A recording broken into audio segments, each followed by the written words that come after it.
सही। हम सभी से गुरुदेव आशीष दे, तो सोचने का फर्ज है।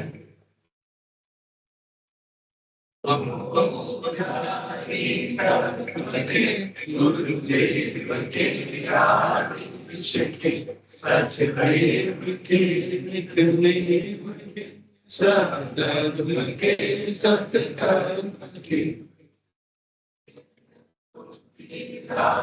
की अन्याय की अभिमान की सेवा करने को दास की परवाह नहीं को जान की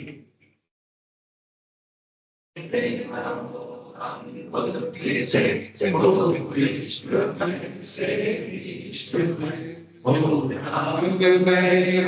कृष्ण में देव में जगदीश में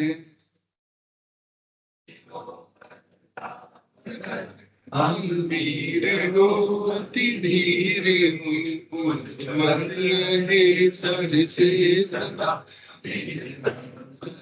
हम वीर हूँ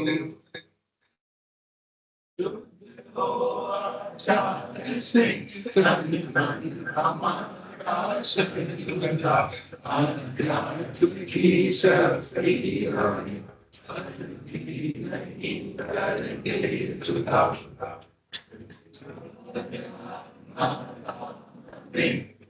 शास्त्र में कम रहे हर मौत भी आ गई सुख दुख से संग रहे।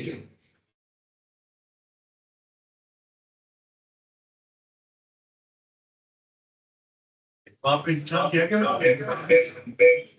बोल कर रहे भैया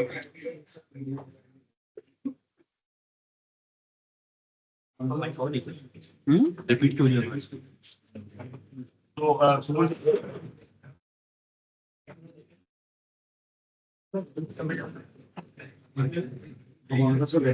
आपने अनम्यूट किया है क्या? मेरा अनम्यूट है। आपका अनम्यूट म्यूट है ना? म्यूट है ना? ठीक है, मैंने म्यूट कर रखा है, आप अनम्यूट कर दो। मैंने बस शेयरिंग कर रखी है, ठीक है।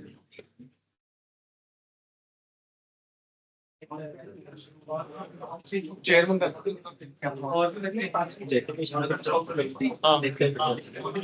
ऐसे देखिए पूरी देखिए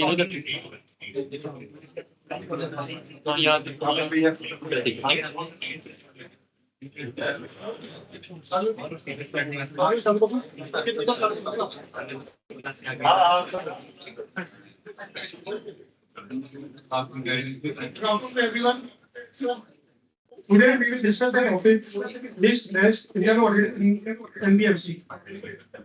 As we all know, the landscape of NBFC is constantly evolving, and so are the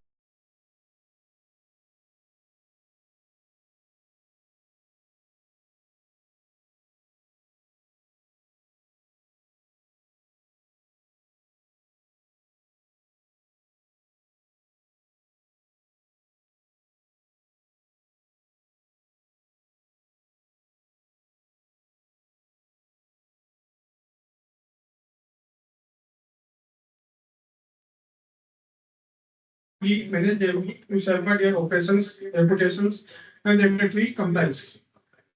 And this based internal audit approach goes beyond traditional operations. It focuses on understanding the risk that could impact the organization objectives and ensuring that the audit comply with those risks.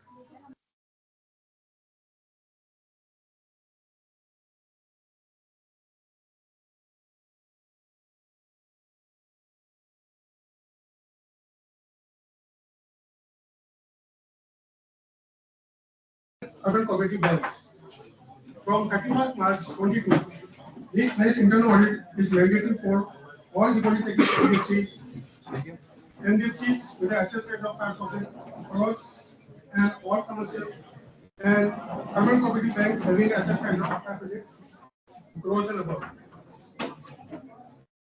Our speaker will explain the topic in details, covering the areas like type of the risk, key management person, the role of risk management, risk involved in the different activity and departments, its mitigations, and point to be considered while doing the risk-based internal audit of this department.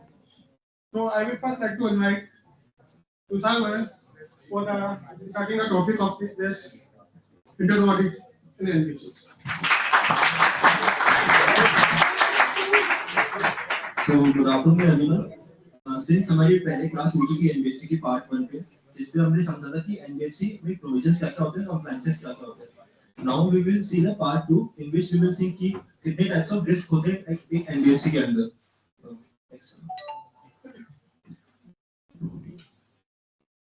हाँ, तो first is credit risk. इसके अगर मैं एकदम layman language में बात करूँ, credit risk क्या होता है कि अगर कोई एनबीएफसी है, उसने सामने बंदे को लोन दिया और उसने डिफॉल्ट कर दिया, तो इसको अपन एक डिफॉल्ट रिस्क भी कह सकते हैं. That is the borrowers may fail to make the scheduled loan repayments which can impact their profitability and financial stability.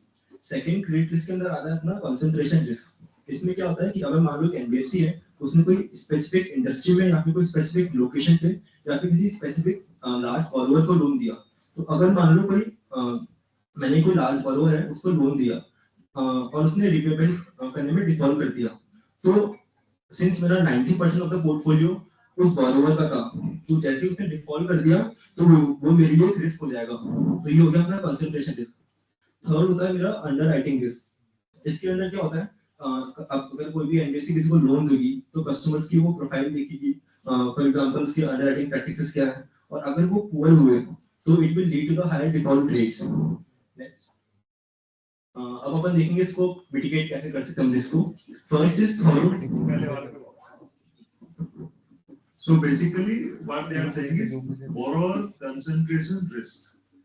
इसका मतलब जितना भी एनबीएफसी का टोटल पोर्टफोलियो है, so there are certain provisions in the NBFC in the rules related to the NBFC जहाँ ये कह रहे हैं कि जब किसी एक पर्टिकुलर ग्रुप को I think 20% of the total advance given by that NBFC cannot be there.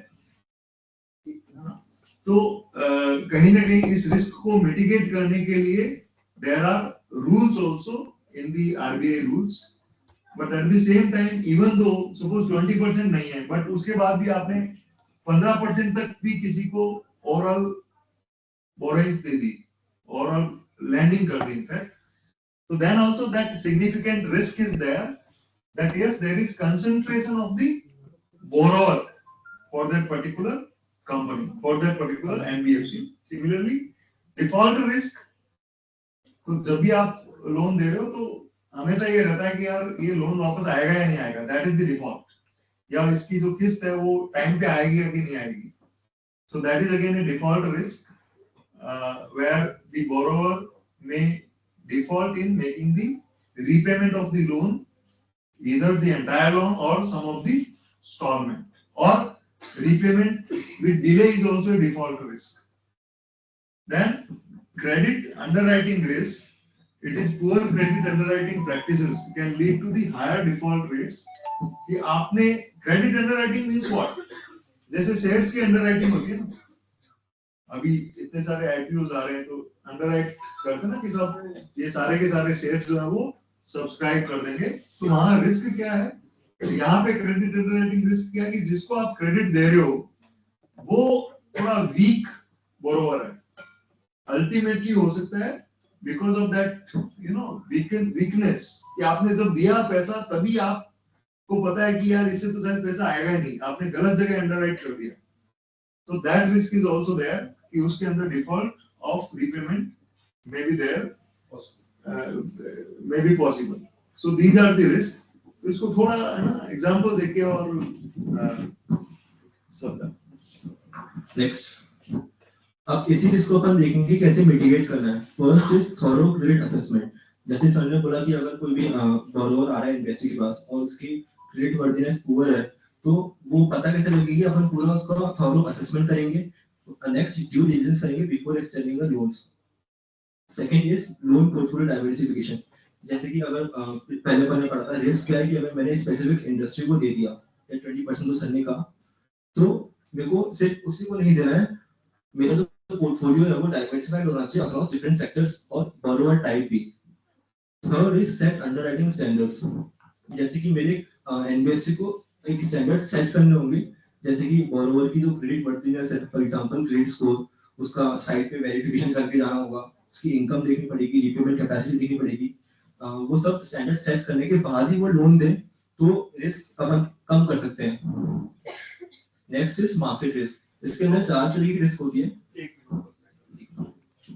तो ये कह रहे हैं थोरो क्रेडिट असेसमेंट। कैसे होता है thorough credit assessment? Bank branch audit की है किसी ने? 2-3 लोग होंगे, तो वहां पे एडवांसेस का ऑडिट किया हुआ होगा। तो कितनी बड़ी फाइल होती है, उस before we give the loan to the borrower, एक अच्छा खासा उसका पूरा असेसमेंट होता है, उसकी एप्लीकेशन फॉर्म होती है, कई सारे उसके साथ डॉक्यूमेंट लगते हैं, उसकी आईटीआर, उसका ओवरऑल टर्नओवर क्या है, उसकी बाकी के दूसरे लोन्स क्या हैं, उसका सिविल स्कोर क्या है। तो जब भी कभी एनबीएफसी लोन देती है तो हमें ये देखना होता है एज एन इंटरनल ऑडिटर कि क्या ये सारे प्रोसेसेस उस एनबीएफसी ने बिफोर गिविंग ए लोन रखे हुए या नहीं रखे हुए। अगर रखे हुए हैं तो वो रिस्क मिटिगेट हो जाएगी, और नहीं रखे हुए हैं या कोई भी लैप्सेस हैं, then there is some inherent risk in while giving the loan. तो the entire purpose is, ये जब बात कर रहे हैं ना रिस्क बेस्ड इंटरनल ऑडिट, तो बेसिकली आज की डेट में आपको एक वाउचर वाली ऑडिट अपन करते हैं कि सब आपने इसका पीएफ नहीं काटा है, ये नहीं काटा है, या डिले जमा कराया है, या ये वाउचर्स अवेलेबल नहीं है, that is different thing. Controls क्या है, दैट इज मोर इम्पोर्टेंट। और कंट्रोल्स कब आएंगे? जब आप पहले रिस्क को आइडेंटिफाई करोगे ना, है ना। यहाँ पे रिस्क थी कि साहब इतने बच्चे कम आने लग गए, तो कुछ कंट्रोल्स आए। So there are some controls कि हाँ यार, ये कम से कम हॉल इतनी अच्छी कैपेसिटी का बना रखा है, तो आधा तो नहीं रहना चाहिए, it should be full. So similarly हर जगह जहां पे भी कोई ना कोई लूप होल होता है, तो उसको ठीक करने के लिए कोई ना कोई कंट्रोल होना चाहिए। तो यहाँ पे इन्होंने क्रेडिट असेसमेंट का कंट्रोल दिया, so that they can address which risk. इससे पहले वाली स्लाइड पे आ जाओ आप, है ना, क्रेडिट अंडरराइटिंग रिस्क। तो उसके लिए what is control? Thorough assessment of the borrower, है ना। Then loan portfolio diversification. तो ठीक है, 20% is a limit, but again I say कि 20% किसी एक ही जने को देना, 20% तक out of the 100% entire portfolio, that is again big risk. तो आपका जो पोर्टफोलियो है वो और ज्यादा छोटा होना चाहिए, मतलब इंडिविजुअल ग्रुप वाइज जो पोर्टफोलियो है वो एक ये कंसंट्रेशन को खत्म कर सकता है। दूसरा इन्होंने कहा कि sir diversification into what? Diversification of the products, है ना। अभी आप एक ही तरीके का प्रोडक्ट दे रहे हो, उसकी जगह आप अलग अलग तरीके के प्रोडक्ट्स दो। डाइवर्सिफिकेशन ऑफ बिजनेसेस इटसेल्फ, अभी आप केवल एक ही टाइप के केवल, है ना, ज्यादातर एनबीएफसी जो है वो छोटे बिजनेसेस को फंडिंग कर रही है, जिनको एक्चुअली कोई फंडिंग नहीं कर रहा। आप एनबीएफसी का इंपॉर्टेंस समझ रहे हो ना, इंडिया में क्या है? NBFCs may be charging 20%, 25%, but they have huge importance so far as funding to the small borrowers are concerned, small businesses are concerned. जिनको कोई लोन नहीं देता, उनको NBFC लोन दे रही है। तो कई बार हमें लगता है कि यार ये तो 20%, 25% बहुत ज्यादा हाई रेट ऑफ इंटरेस्ट है, लेकिन जो बोरोवर है उसको वो हाई रेट ऑफ इंटरेस्ट नहीं लगता है। वो क्या कहता है कि यार मैं डेली अपनी कमाई से इनका इंटरेस्ट बढ़ता रहूंगा, better I am able to run my own life. तो that is why he takes the loan. So what they say कि आप अलग अलग टाइप के बिजनेसेस को फंड करो। then there can be a diversification, and that risk of concentration can be mitigated through that diversification. Then third, आपने बहुत सारे लोकेशंस पे ये बिजनेस शुरू कर दिया है ना, बहुत सारे लोकेशंस पे, और सपोज वो लोकेशन जो है वो लॉस एंजलिस है, क्या हुआ वहां पे, आग लग गई, पूरा शहर जल गया है ना, एक ही लोकेशन पे किया, और उसकी जगह 10 लोकेशंस पे अलग अलग है, तो एक जगह कुछ गड़बड़ होगी तो कोई खास बात नहीं है, बाकी 9 जगह अपना बिजनेस चल रहा है. So one should not concentrate on a single location also. That is also a concentration risk. So उसको mitigate करने के लिए they need to have loan portfolio diversification. Similarly, set underwriting standards कि आप उसको proper evaluate करिए, proper चीजें करिए. तो ये हर एक चीज आपको identify करनी पड़ती है ground level पे. It is not a theoretical subject. कि इन्होंने 4 रिस्क बताई और 4 मिटिगेट कैसे होगी वो कर दिया. So we need to identify everything. कई लोग अभी एनबीएफसी का ऑडिट करने जा रहे हैं ना, कौन कौन जा रहे हैं? नहीं है कोई भी?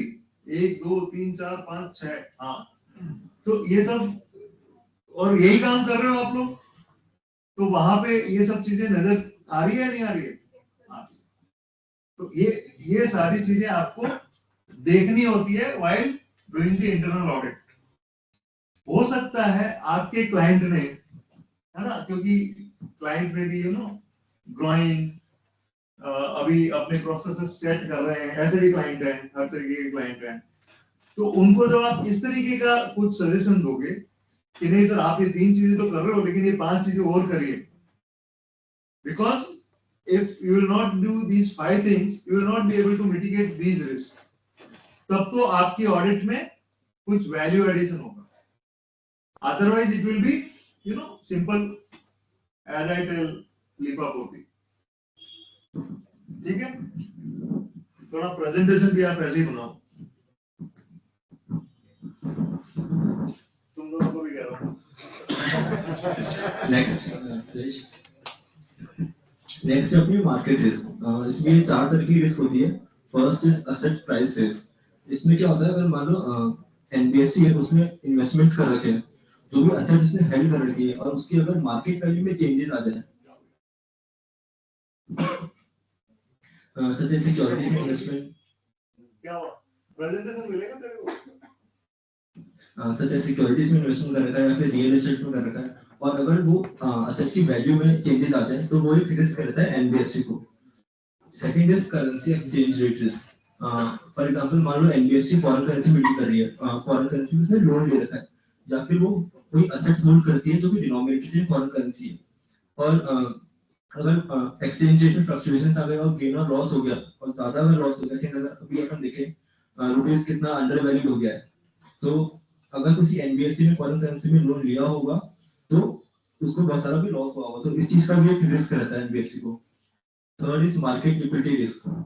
इसमें क्या होता है कि अगर मार्केट डिस्ट्रेस मार्केट क्या होता है कि अगर कोई भी मार्केट है जिसके अंदर मैं कोई एसेट्स बेचने जा रहा हूँ, बट उसकी वैल्यू अगर 1 लाख रुपए है, तो मेरे को उसको 1 लाख नहीं, उनको 90,000 ही मिलेंगे. क्यों? क्योंकि वहां पर लिक्विडिटी कम है. It is market illiquidity. तो वहां पर एनबीएफसी को डिफिकल्टी होगी इन सेलिंग द एसेट्स और obtaining the funds at a favourable terms. ये हो गया अपना market liquidity risk. Fourth is credit spread risk. इसमें क्या होता है, changes in credit spread can impact the market value of debt securities. For example, NBFC ने कोई इन्वेस्टमेंट कर रखा है जिसमें इसको 6% रिटर्न मिलता है, प्लस एक स्प्रेड है 2%, लेकिन जहां पर इसने इन्वेस्टमेंट कर रखा है उसकी अगर प्रोफाइल गिर गई या फिर उसमें कोई भी ऐसी सिचुएशन आ गई ताकि वो इतने रिटर्न नहीं दे पा रहा, तो उसका वो स्प्रेड कम हो जाएगा. तो ये भी एक रिस्क होता है एनबीएफसी को. नेक्स्ट अपन जैसे कि फॉरेन करेंसी में अपन ने बोला फ्लक्चुएशन आ सकती है, उसको अपन मिटिगेट कैसे करेंगे? Bye hedging. हेजिंग कैसे कर सकते हैं? बाय फॉरवर्ड कॉन्ट्रैक्ट्स और buy options to protect against the exchange rate fluctuations. Second, अपन जो लिक्विडिटी वाला चीज थी कि ना मार्केट इलिक्विड है, इसलिए मैं असेट्स को सेल नहीं कर पा रहा, और सेल कर रहा हूं तो मेरे को उस वैल्यू की प्राइस नहीं मिल पा रही. तो इसका मिटिगेट कैसे करेंगे? मैं मेंटेन करके रखूंगा पहले से एडिक्वेट लिक्विडिटी बफर. और बहुत सारे एक्सेस करूंगा मैं to the various funding sources, ताकि ऐसी सिचुएशन नहीं आ पाए एनबीएफसी को। Third is active monitoring. मैं रेगुलरली असेस करूंगा और एडजस्ट करूंगा जो भी मेरा पोर्टफोलियो है based upon market conditions. For example मैंने बोला कि अगर मार्केट में एनबीएफसी ने इन्वेस्टमेंट कर रखे हैं और इसकी अगर मार्केट वैल्यू गिर गई, तो मैं रेगुलरली चीज को असेस करके रखूंगा कि अगर वो गिर गई तो मैं और कहां इन्वेस्टमेंट कर सकता हूं, ताकि मेरा पूरा पोर्टफोलियो पे इंपैक्ट ना आए उस चीज का। Then fourth is diversification. वही जो मैंने पहले पढ़ा कि मैं इन्वेस्टमेंट है जो मेरा पोर्टफोलियो का, वो मैं डाइवर्सिफाई करके चलूंगा across the asset class and maturities to mitigate the assets price risk. Next आती है अपनी लिक्विडिटी रिस्क। ये भी चार तरीके की होती है। फर्स्ट क्या है इसमें, फंडिंग लिक्विडिटी रिस्क। इसमें क्या आएगा, difficulty in obtaining the funding from various sources such as banks, financial markets और depositors can lead to liquidity crisis. For example मान लो मैंने लोन ले रखा है बैंक से या फाइनेंशियल इंस्टीट्यूशन से या कोई भी डिपॉजिटर से, बट मेरी एनबीएफसी की प्रोफाइल खराब हो गई है, इसके कारण मेरे को बैंक से लोन कम मिल रहा है या फिर फाइनेंशियल मार्केट से कम मिल रहा है, और इसलिए मेरे पास लिक्विड फंड्स कम है, तो ये भी एक रिस्क है। Second, depositor run risk. इसमें क्या होता है कि sudden withdrawal of deposit by depositors. For example कोई मेजर डिपॉजिटर्स है मेरी एनबीएफसी है डिपॉजिट टेकिंग एनबीएफसी, तो उसमें जो मेजर मेरे डिपॉजिटर्स हैं उन्होंने अगर सडन विड्रॉ कर लिया तो वो एक एनबीएफसी के लिए रिस्क है। Third is asset liquidity risk. ये सेम इस रिस्क में भी आ सकता है जो मैंने बताया था distress market, it will be a difficulty in selling the assets or loans at a fair value in distressed market that can be a severe impact on the NBFC ability to meet financial obligations. Fourth is regulatory liquidity risk. इसमें क्या होता है, जो भी RBI की regulatory changes आते हैं, but अगर वो एडवर्स चेंजेस आ गए तो वो एक मेजर इम्पैक्ट आ सकता है मेरी लिक्विडिटी रिक्वायरमेंट्स पे, और सिमिलरली मेरे लिक्विडिटी क्राइसिस हो सकते हैं उसके लिए, तो ये रिस्क है। अब इसको ऊपर आरबीआई का क्या रिस्क आ सकता है ऐसा रेगुलेटरी चेंजेस में। For example lending rates change आ गई है कोई कि एनबीएफसी जो लोन देगी आगे वो इस रेट तक ही दे सकती है। यस, और सेक्टोरल कैप्स आ सकते हैं। सर लिक्विडिटी रिस्क में जैसे एनबीएफसी जो है वो मेजर फंडिंग लेती है बैंक्स के थ्रू। अब आरबीआई ने अगर बैंक्स को रेस्ट्रिक्शन लगा दिया कि आप एनबीएफसी को फंडिंग थोड़ा कम कीजिए, रिस्क एक्सपोजर ज्यादा हो रहा है आप लोगों का, तो आपको लिक्विडिटी कम हो गई आपके पास मार्केट में, फर्स्ट कंडीशन। सेकंड आई आपके पास डिपॉजिटर्स से जो पैसा आया, अगर आरबीआई ने आपको एनबीएफसी को बोल दिया कि आपको इतना एसएलआर रखना है, लिक्विडिटी रेशियो बढ़ा दिया, इतना आपको एसएलआर करना रखना है, तो आपके लेंडिंग के लिए फंड कम हो जाएगा। तो अगेन इसे लिक्विडिटी रिस्क, ये दो तरह की रिस्क जो है सबसे इसमें मेजर निकल के आती है। नेक्स्ट चैप्टर उसको वो कि मिटिगेट कैसे करना है।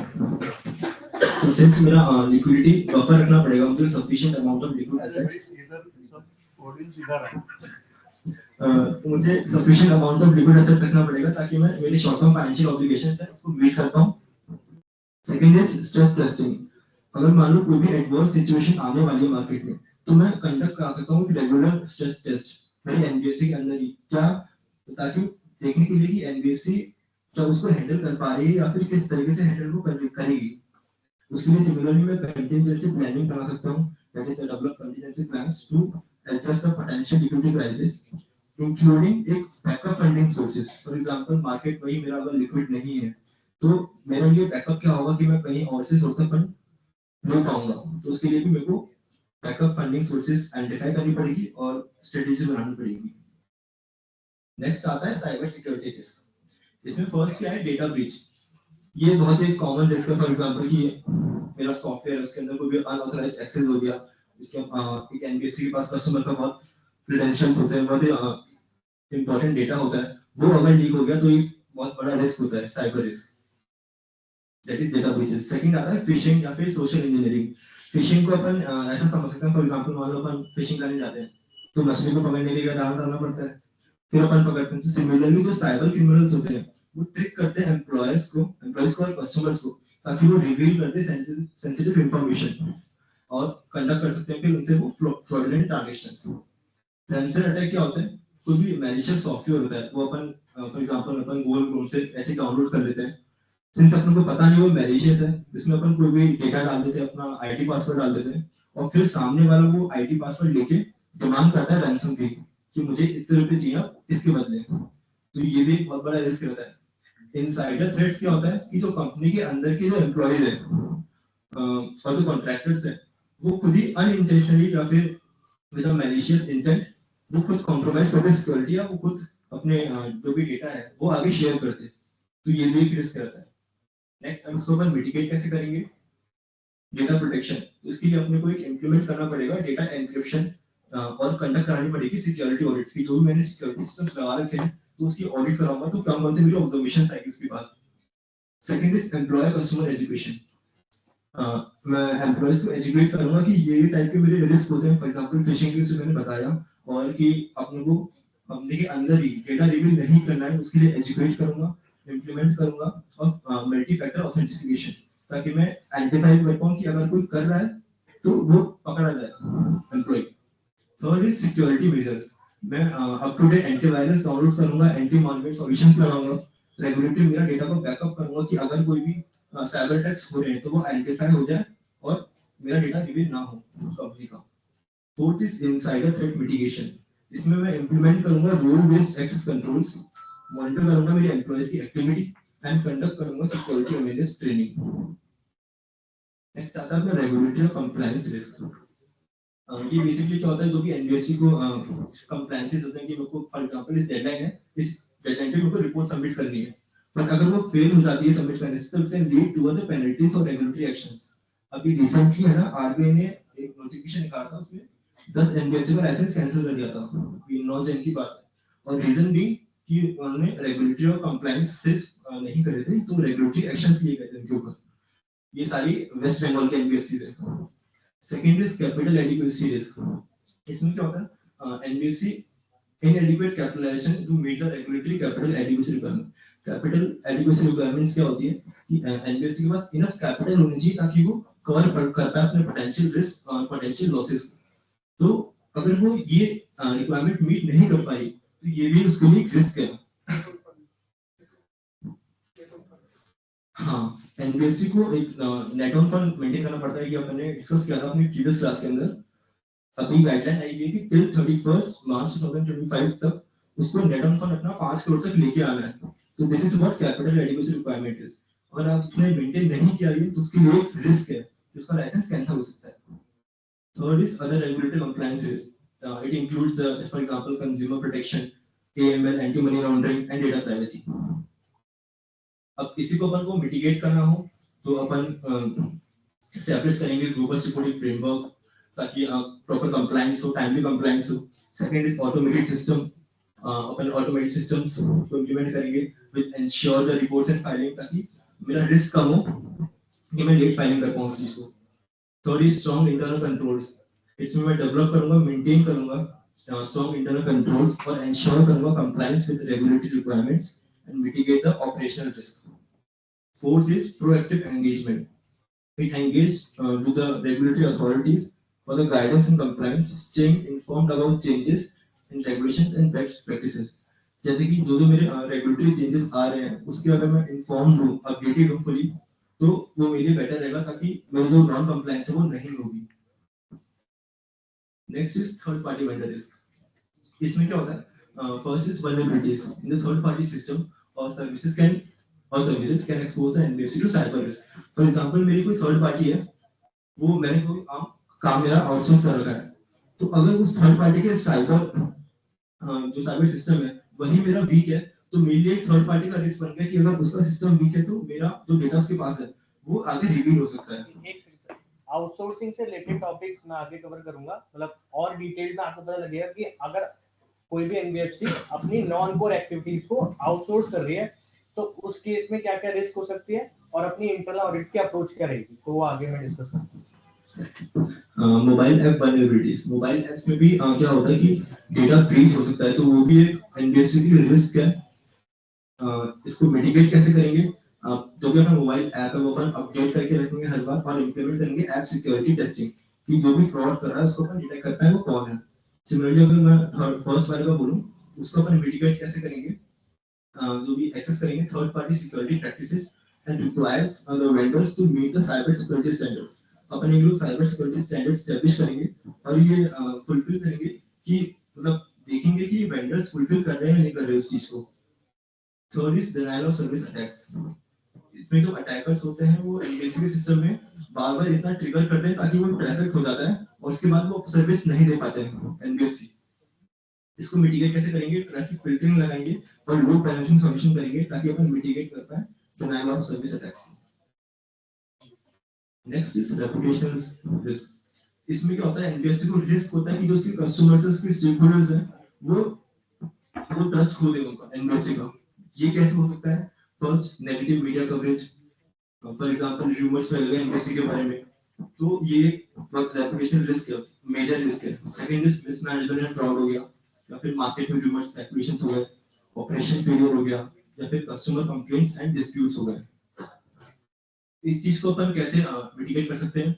अपन इंप्लीमेंट करेंगे इफेक्टिव कंप्लायंस रिजोल्यूशन मैकेनिज्म, ताकि जो जो रूमर्स हैं, ताकि अपन डायरेक्टली कम्युनिकेट कर पाए कस्टमर के साथ, उनके सॉल्यूशंस को, उनके ग्रीवेंसेस को एड्रेस कर पाए, ताकि ये रूमर्स जो है वो इतना इम्पैक्ट नहीं डालेंगे एनबीएफसी पे। Third is crisis communication.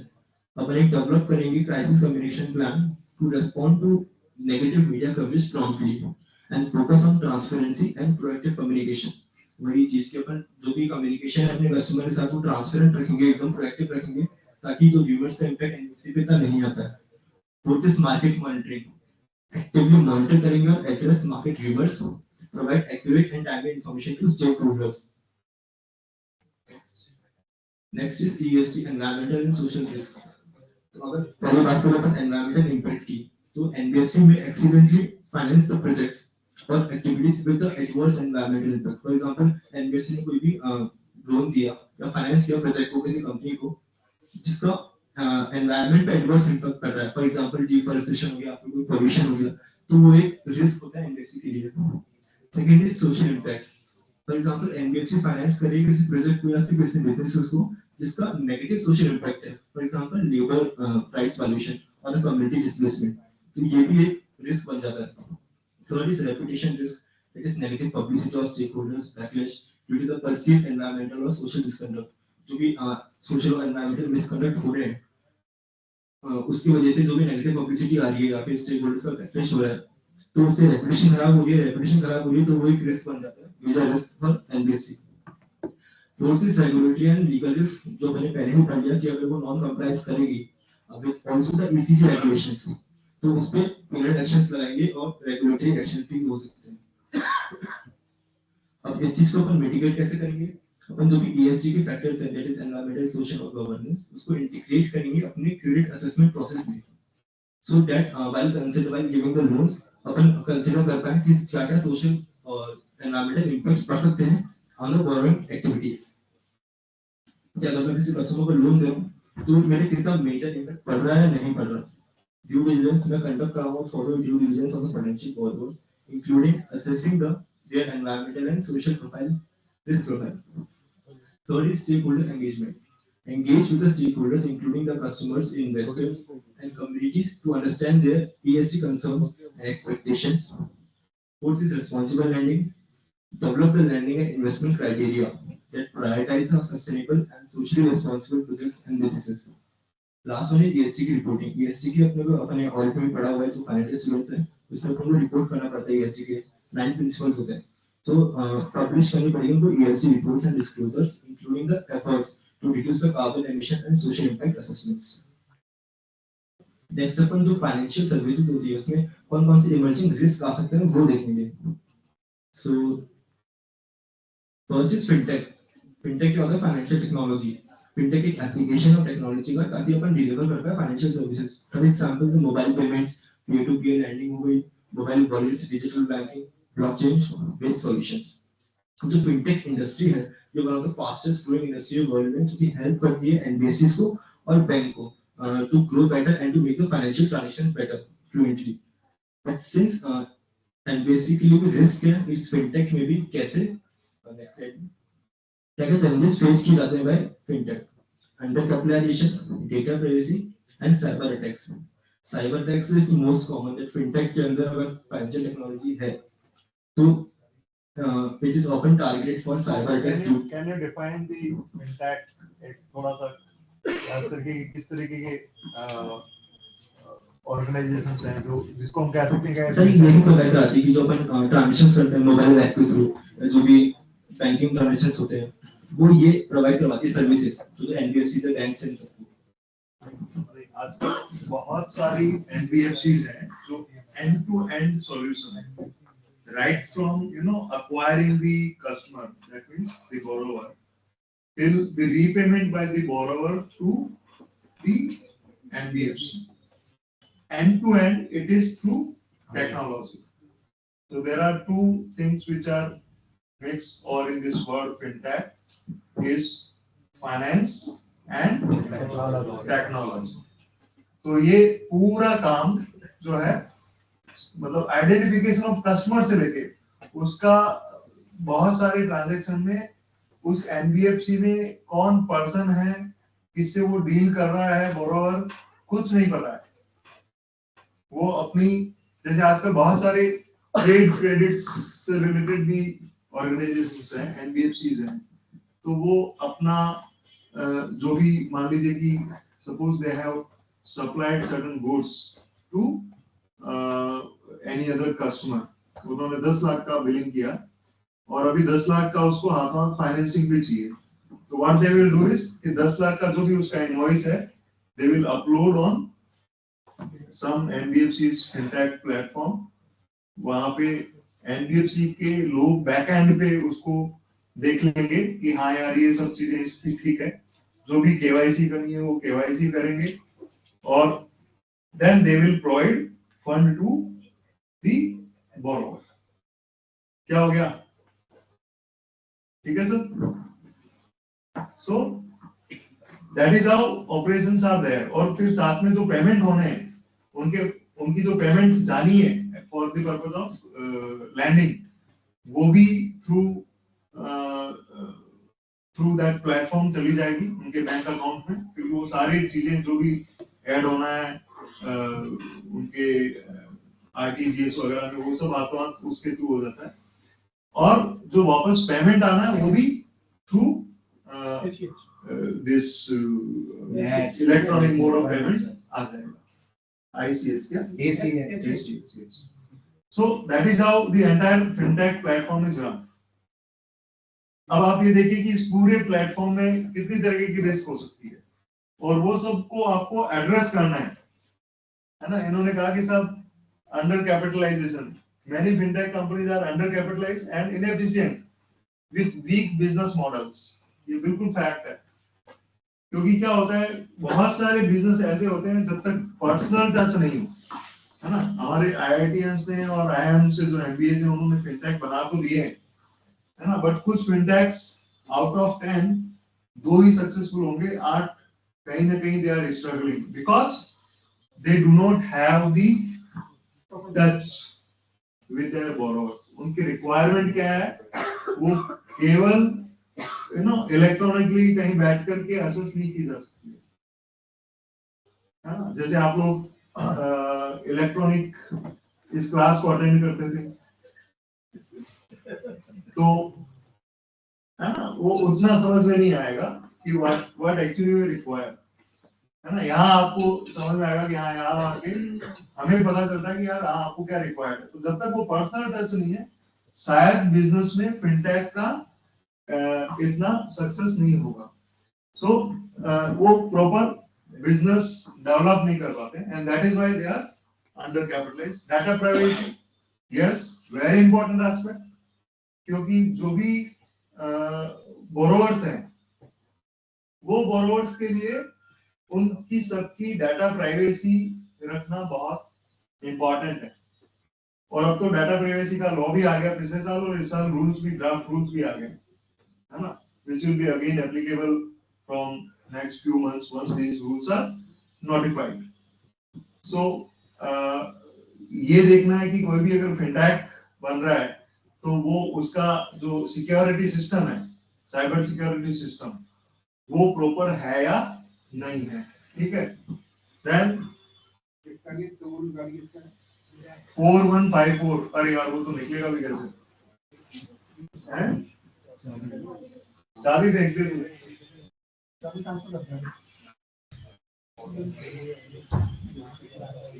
Then, of course, cyber attacks. Fintech is often targeted for cyber attacks due to an over-reliance on cutting-edge tech and processing of sensitive financial data.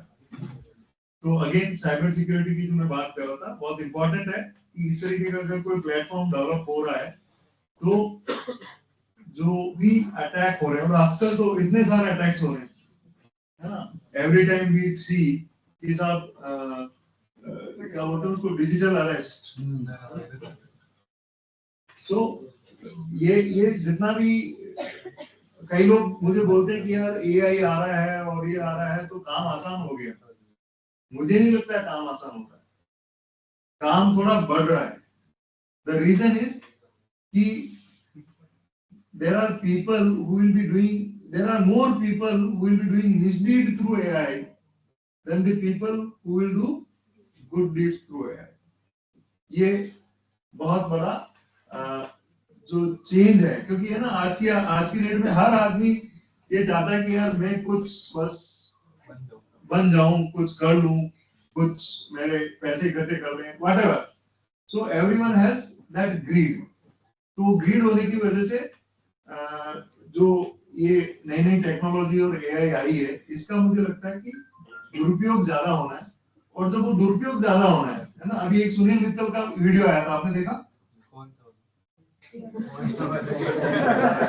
मैंने तो एक ही देखा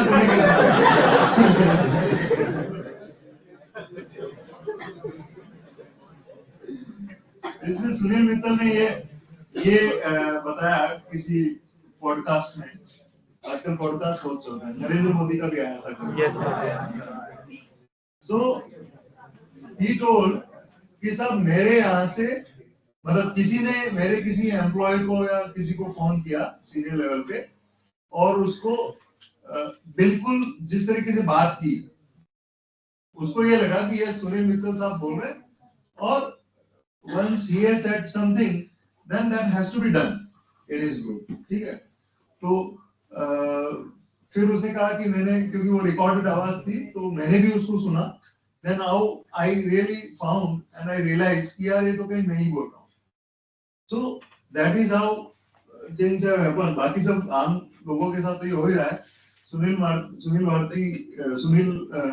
मित्तल जैसे लोगों के साथ ये ऐसी चीज हो रही है तो आप ये सोचिए ये जो भी एआई और ये सब चीजें आ रही है आपको आपका वेरिफिकेशन का प्रोसेस बढ़ने वाला है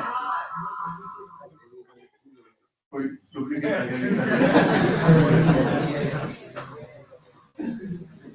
आपका वेरिफिकेशन का प्रोसेस बढ़ने वाला है सब चीजों से तो you have to be more vigilant AI की वजह से आप थोड़ा इसलिए खुश हो सकते हैं कि आपका काम बढ़ जाएगा otherwise it is going to create problems only so anyway we were on the cyber attacks इससे पहले इन्होंने डिस्कस किया था ESG है ना सो आजकल कंपनीज ये भी देख रही है कि जिसको हम लैंड कर रहे हैं वो ESG में क्या काम कर रही है और अगर वो ESG में प्रॉपर काम कर रही है तो दे फील कि सब ये they are at lesser risk अभी जैसे मान लीजिए कि कोई ऐसी कंपनी को फंडिंग कर रहे हो जो कार्बन वो कर रही है एमिशंस कर रही है ना तो the companies will not be willing to fund that kind of companies है ना कोई कोल माइनिंग कर रही है या कोई इस तरीके के काम कर रही है जिसमें कहीं कार्बन का इन्वॉल्वमेंट ज्यादा है तो may be that they will not the NBFCs और other lenders will not fund that kind of company क्यों क्योंकि वो कहते हैं कि सब अल्टीमेटली ये एनवायरनमेंट को जो है वो नुकसान पहुंचा रहे हैं तो that is why the funding is restricted वो ये कह रहे हैं कि एनबीएफसीज अपने क्राइटेरिया में ये भी डाले कि सब वो उन बोरोवर्स को फंडिंग करेगी जो ईएसजी की बेटरमेंट के लिए और ईएसजी कंप्लायंट के उसमें काम करेगी और दूसरी कंपनीज को नहीं करेगी या अगर करेगी तो then they will have the higher rate of interest from them. Yes. Thank you. Next आता है अपना cloud computing. Cloud computing भी एक technology है जो that enables individuals and organizations to access and use a wide range of computing resources. It includes server, storage, database. यहाँ पर अपन जो इतना तो कंपनी का इतना बड़ा डेटाबेस होता है, वो कहाँ पर स्टोर होता है, वो सर्वर्स पे होता है और वो क्लाउड कंप्यूटिंग के थ्रू ही होता है. एंड नेटवर्किंग हो गया, सॉफ्टवेयर हो गया over the internet. But cloud computing के अंदर भी कुछ रिस्क होते हैं जो कि एनबीएफसी को एड्रेस करने होते हैं. फर्स्ट आ गया data sensitivity. NBFC handle sensitive financial data. जो भी अपने बोरोवर्स होते हैं, कस्टमर्स होते हैं, उनका बहुत सेंसिटिव इंफॉर्मेशन होता है. फॉर एग्जांपल उनका पैन नंबर, आधार नंबर, ये सब डेटा होता है. Making the data security and privacy Paramount. ये एक बहुत बड़ा रिस्क है कि उनका डेटा वो लीक ना हो जाए. Second is data transfer and portability. Moving data in and out of the cloud.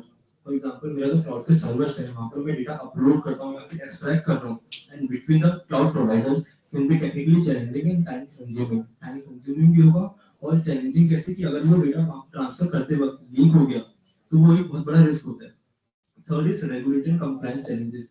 ये अपन पहले भी पढ़ चुके हैं. ये क्लाउड कंपनी के अंदर भी आएगा कि अगर regulatory requirements can very well jurisdiction and compliances.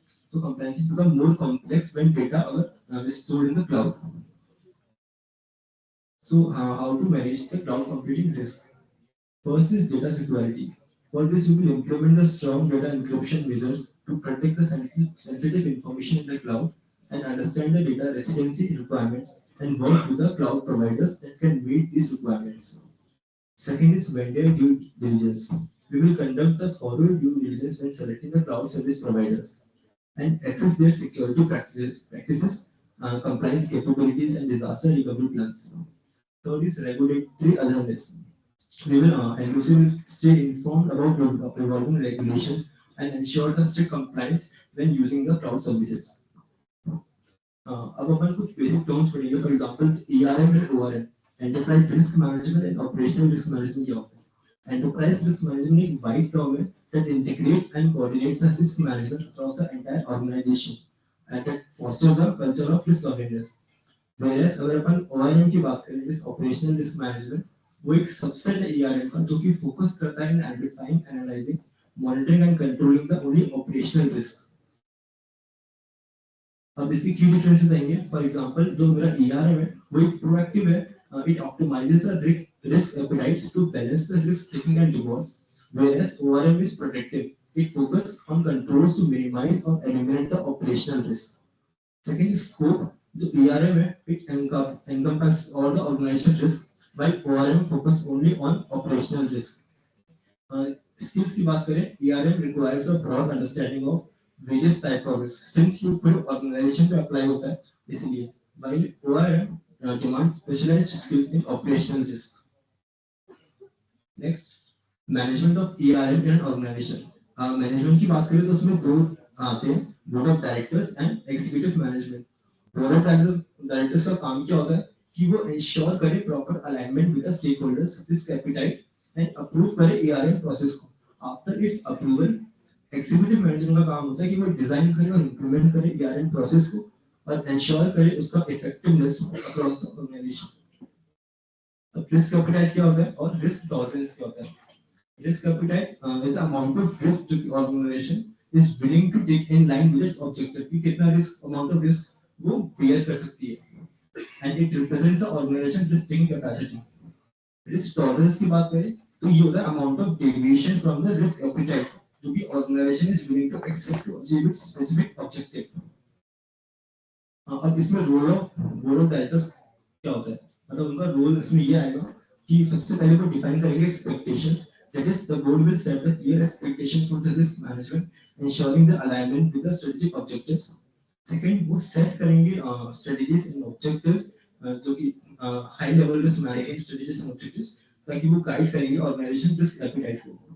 Third, board of directors का रोल ये है कि वो एलोकेट करेंगे रिसोर्सेज को for the risk management activities and ensuring the adequate support for effective implementation, and review the risk portfolio.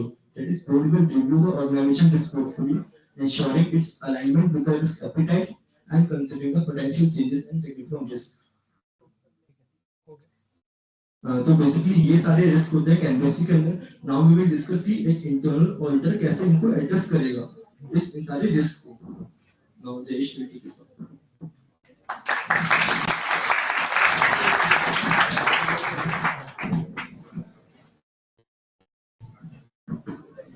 अभी तक हमने देखा कि क्या क्या रिस्क होती है। अब रिस्क बेस्ड ऑडिट कर रहे हैं एनबीएफसी में, क्या कैसे आइडेंटिफाई करेंगे, क्या रोल्स होते हैं, कौन सी एनबीएफसी में रिस्क बेस्ड ऑडिट होने की क्या कंपल्सरी है।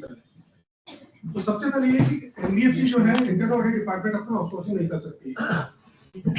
आरबीआई ने क्लियर बोला है कि आप इसको आउटसोर्स नहीं कर सकते। अगर आपको हेल्प चाहिए, आपके पास एक्सपर्टाइज नहीं है, तो आप कॉन्ट्रैक्ट पर कुछ एक्सपर्टाइज ले सकते हैं। अब जब इंटरनल ऑडिट डिपार्टमेंट खुद ही इसको ऑडिट करेगा, तो सबसे पहले क्या कंपल्सरी रिक्वायरमेंट है? इसमें जो रिक्वायरमेंट है कि well defined internal audit policy होनी चाहिए उस ऑर्गेनाइजेशन के अंदर। सबसे फर्स्ट एम्प्लॉइज है। लेकिन इंटरनल ऑडिट डिपार्टमेंट इंडिपेंडेंट होना चाहिए, उसकी रिपोर्टिंग सीधा ऑडिट कमेटी को और बोर्ड को होती है। अगर वो बिजनेस को रिपोर्ट करेगा तो कभी भी रिस्क बेस्ड ऑडिट नहीं कर पाएगा। तो सेकंड चीज ये हो गई। थर्ड है उसके पास एजुकेटेड स्टाफ होना चाहिए, मैन पावर होना चाहिए। मैन पावर नहीं है तो ऑडिट नहीं कर पाएगा। और फोर्थ, मैन पावर कॉम्पिटेंस होना चाहिए, उसका स्किल होनी चाहिए। ठीक। और फिफ्थ सबसे जरूरी है कि उसकी कम्युनिकेशन चैनल होना चाहिए बोर्ड के साथ और ऑडिट कमेटी के साथ, जिसके साथ वो अपनी ऑडिट फाइंडिंग्स और रिकमेंडेशंस बताता है। अगर ये सब चीजें हैं, इसी के बेसिस पे रिस्क बेस्ड ऑडिट चालू हो सकती है। अगर ये नहीं है तो रिस्क बेस्ड ऑडिट स्टार्ट ही नहीं हो सकती है। तो ये फ्रेमवर्क पूरा इस पे डिपेंड करता है कि ये 5 फैक्टर्स जो है उस एनबीएफसी के अंदर है। तो इंटरनल ऑडिट डिपार्टमेंट किसी भी एनबीएफसी में सबसे ज्यादा इंपॉर्टेंट है इंडिपेंडेंस के साथ। क्यों अब अपन समझेंगे कि अब रिस्क बेस्ड इंटरनल ऑडिट करते कैसे हैं। बेसिकली इसमें 3 लाइन ऑफ डिफेंस होता है। तो अलग अलग लाइन में फर्स्ट लाइन ऑफ डिफेंस होता है मैनेजमेंट। तो मैनेजमेंट खुद कैसे operational management is responsible for maintaining the effective internal control. तो और फिर मिड लेवल जो मैनेजमेंट होता है वो डिजाइन और इंप्लीमेंट करते हैं प्रोसीजर्स, जिसको मतलब रिस्क को मिटिगेट करने के लिए, इंटरनल कंट्रोल्स को मिटिगेट करने के लिए। तो फर्स्ट लाइन ऑफ डिफेंस तो मैनेजमेंट हो गया। सेकंड लाइन ऑफ डिफेंस होता है risk management and compliance and information security. तो it supports the management to ensure the risk and controls and ensure that they are effectively managed. So it is responsible for setting the policies and procedures, monitoring compliance with regulatory requirements. तो ये management को help करता है कि जो इन्होंने management ने internal controls लगाए वो इफेक्टिवली इंप्लीमेंट हो रहे हैं नहीं हो रहे। Third line of defence is internal audit. तो अब अगर एनबीएफसीज को अगर इंटरनल ऑडिट डिपार्टमेंट भी अपने मतलब करवानी पड़ती है इंटरनल ऑडिट भी टू मिटिगेट द रिस्क। पूरा तो एक्सप्लेन कर यार। इसमें 3 लाइन ऑफ डिफेंस है। कोई भी बिजनेस आप चालू करेंगे तो सबसे पहले बिजनेस प्लान बनेगा और उसमें क्या क्या रिस्क होंगे वो आइडेंटिफाई करेंगे। तो जो फर्स्ट लाइन ऑफ डिफेंस है वो अपना बिजनेस प्लान बनेगा, प्रोसेस नोट बनाता है, उसमें आइडेंटिफाई करता है कि वो क्या बिजनेस करेगा और उसकी जो होगी उसमें क्या क्या रिस्क वो एक्सेप्ट करेगा। सपोज तो 2 एनबीएफसी है, एक एनबीएफसी बोलती है कि मैं क्रेडिट स्कोर सिर्फ 700 के क्रेडिट स्कोर होगा उसी को लोन दूंगा, रेट ऑफ इंटरेस्ट कम मिल जाए चाहे। दूसरी एनबीएफसी बोलता कोई बात नहीं, बस 500-600 वालों को दे दूंगा, मैं रिस्क लूंगा, रेट ऑफ इंटरेस्ट ज्यादा आएगा। तो जो बिजनेस प्लान है उसमें जो रिस्क है वो उसी समय उस पर डिफाइन हो जाएगा कि क्या रिस्क है क्या नहीं है, और उसके कंट्रोल्स वो डिफाइन कर देंगे। तो first line of defence risk identify करता है और उसको कंट्रोल्स उसको मिटिगेट करने के लिए कंट्रोल्स डाल देता है। सेकंड लाइन जो है वो होती है रिस्क मैनेजमेंट का जो होता है, रिस्क मैनेजमेंट डिपार्टमेंट होता है किसी भी एनबीएफसी के अंदर। वो उसके अंदर उसका असेसमेंट करता है, कंप्लायंस देखता है कि वो कंप्लायंस हो रहा है नहीं हो रहा है, और प्रॉपर्ली उसको इंप्लीमेंट करने के लिए नीचे डाउन द लाइन उसको इंप्लीमेंट कराता है। जो थर्ड लाइन ऑफ डिफेंस होता है वो एक्चुअल ऑडिट परफॉर्म करता है रिस्क बेस के ऊपर, और वो देखता है कि जो इंप्लीमेंट किया गया है वो सफिशिएंट है क्या, इफेक्टिव है क्या जो इंप्लीमेंट किया गया है, ऑपरेटिंग है क्या, और क्या एडिशनल मेजर्स की रिक्वायरमेंट है क्या। उसके बेसिस पे वो अपनी जो रिकमेंडेशंस है वो ऑडिट कमेटी को देता है, जिससे कि फ्यूचर के लॉसेस उसको मिटिगेट कर पाए। तो ये 3 तरह के ऐसे इसके अंदर डिफेंस सिस्टम होता है। So now we are going to discuss the internal audit of some critical areas in NBFC. First is internal audit of sales and marketing. So sales and marketing is the keystone that holds the potential to significantly impact the business growth, brand and reputation and customer satisfaction. तो जब अगर NBFC को grow करना है तो उसको अपनी marketing और सेल्स के लिए मतलब एक अच्छी रेपुटेशन बनानी पड़ेगी, तभी उसके पास बोरोवर्स आएंगे और उसका एक asset मतलब AUM बढ़ेगा. तो इनिशियल इंटरफेस होता है इसमें bridging the NBFCs and customer, मतलब कस्टमर और एनबीएफसीज के बीच में मतलब एक तरह से कनेक्शन बैठाना कि कस्टमर आके लोन ले. तो सेकंड इज मार्केट रिसर्च. तो मार्केटिंग ये इन्होंने बताया रिगार्डिंग सेल्स एंड मार्केटिंग, है ना. तो आप देखिए, मैंने जैसे अभी बीच में पहले बोला था कि एनबीएफसी उन लोगों को लोन देती है जिनको कोई और नहीं देता, है ना. और वही एनबीएफसी का एक्चुअली कोर बिजनेस है. अगर बैंक लोन दे रहा होता है तो एनबीएफसी के पास कोई क्यों जाएगा, है ना. तो अभी ये कैसे ब्रांडिंग करती है, जैसे one of the NBFCs which we interacted is, उसके अंदर जो self help group of women entrepreneurs होती है ना, जो लेडीज वगैरह गांव में कोई सब्जी बेच रही है, कोई कुछ और काम कर रही है, सिलाई का काम कर रही है, तो उनके सेल्फ हेल्प ग्रुप उन्होंने बनाए. और नॉट बनाए मतलब उन लोगों को 5-5 लोगों के ग्रुप में, है ना, लोन्स देने का काम किया. सो ब्रांडिंग कैसे हुई? ब्रांडिंग ये हुई कि साहब हम केवल फीमेल एंटरप्रेन्योर को ही लोन्स दे रहे हैं. ठीक है, that was one of the way of branding by a company. और इस ब्रांडिंग का फर्क क्या पड़ा? इस ब्रांडिंग का फर्क ये पड़ा कि that NBFC got funding from foreign funds, है ना, फॉरेन रेपुटेड फंड्स, जो कि they call these funds as an impact fund. Impact fund क्या है कि अल्टीमेटली वो ऐसे लोगों को फाइनेंस कर रहे हैं, ऐसे लोगों की लाइफ में कुछ चेंज करके लेकर के आ रहे हैं, सो दैट वो आगे बढ़े. जो भी एंटरप्रेन्योर हैं, वो लोग हैं, वो आगे बढ़े. तो the point is, and that is how they are actually creating an impact in the society. और जो ये इम्पैक्ट फंड है वो इन इस तरीके के एनबीएफसीज को फंडिंग कर रहे हैं. और ऐसा होना किसी पर्टिकुलर एनबीएफसी के लिए अपने आप में एक अचीवमेंट है, क्योंकि ये हर कोई नहीं कर पाता है, क्योंकि बहुत सारे यूरोपियन फंड्स और ये, so once it is being done, then now that bank, that NBFC is now highlighted कि नहीं यार, आपको ये इस तरीके का इम्पैक्ट फंड मिला हुआ है, where you can have funding from some other fund of the foreign funds. ऐसे ही कई लोग ऐसे हैं जो केवल ऑटो रिक्शा या साइकिल रिक्शा या ई रिक्शा इनकी फंडिंग कर रहे हैं. तो अलग अलग सेगमेंट में अलग अलग अपने लोग अपनी अपनी मार्केटिंग कर रहे हैं. और ये लोन्स होते हैं, मतलब 10,000 रुपए का भी लोन हो सकता है. कई लोग ऐसे भी हैं जो एनबीएफसी में उसको बोलते हैं क्या, पीसी या ऐसा कुछ उन्होंने वो कर रखा है कि आपने 10,000 रुपया फंडिंग किया, है ना, and then every day you will make a repayment of ₹100 to the 100 और जो भी एक अमाउंट बनता है, हर डेली पहुंचाना है आपको, है ना. तो और ये किस तरीके के लोग फंड लेते हैं? जो साइकिल रिक्शा चला रहे हैं, या जो आपके क्या बोलते हैं, ये ठेला चला रहे हैं, ठेले पे कोई आइटम बेच रहे हैं,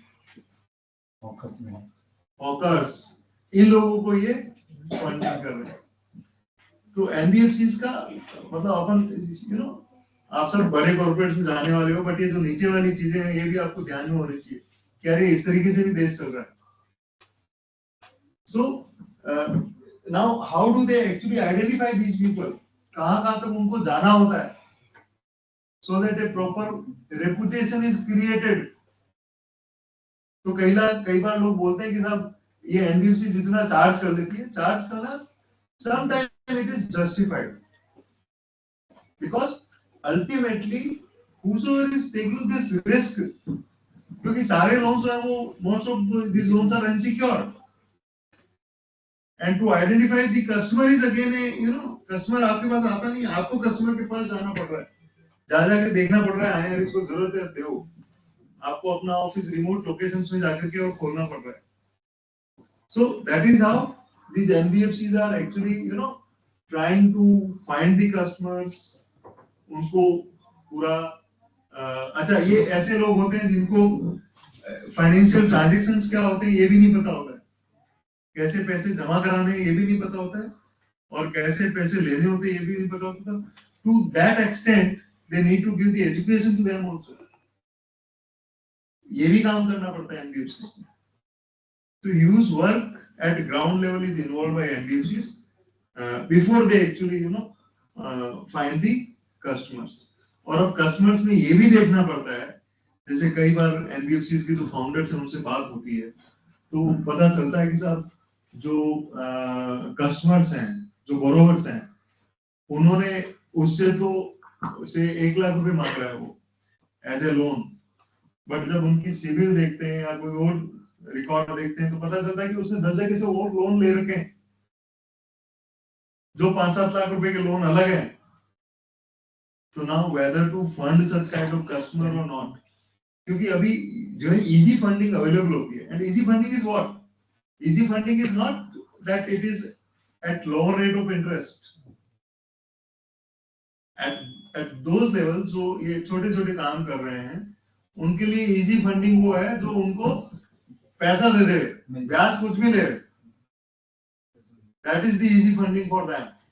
तो उनको लगता है अरे यार लोन मिल रहा है ले लो. they do not actually see that how it will be actually repaid. तो NBFCs के लिए बड़ा कठिन होता है कि आपके पास में लोन लेने वाला आ गया है ना, but at the same time if they have taken other loans from other NBFCs or other lenders, so NBFC has to take a call whether to fund such kind of customer or not. So बहुत सारी ये चीजें involve होती है which one need to consider.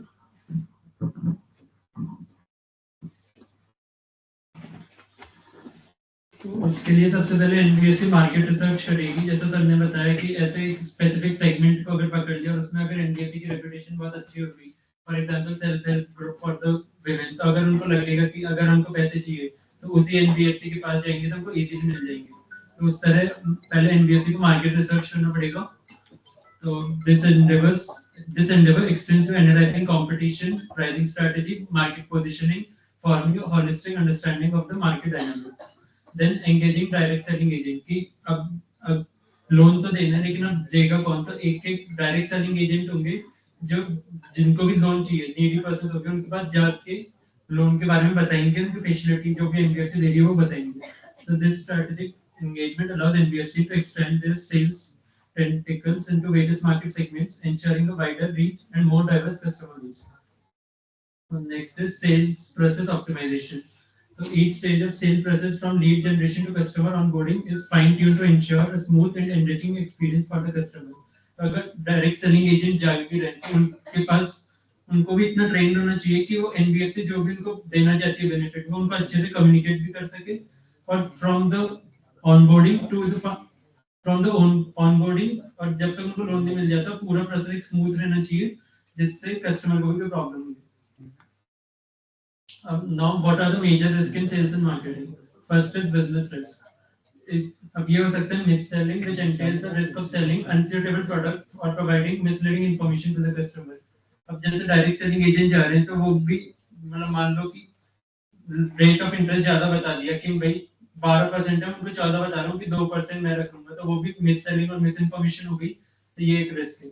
Second is reputational risk कि अगर NBFC कोई unethical practice में इन्वॉल्व है तो उसकी फिर उसमें रेपुटेशन डाउन हो जाएगी, वो भी एक रिस्क है. Next is regulatory compliance risk. तो अगर आरबीआई ने कोई भी अगर न्यू लॉज या रेगुलेशंस या गाइडलाइंस निकाल दी तो वो भी रिस्क है.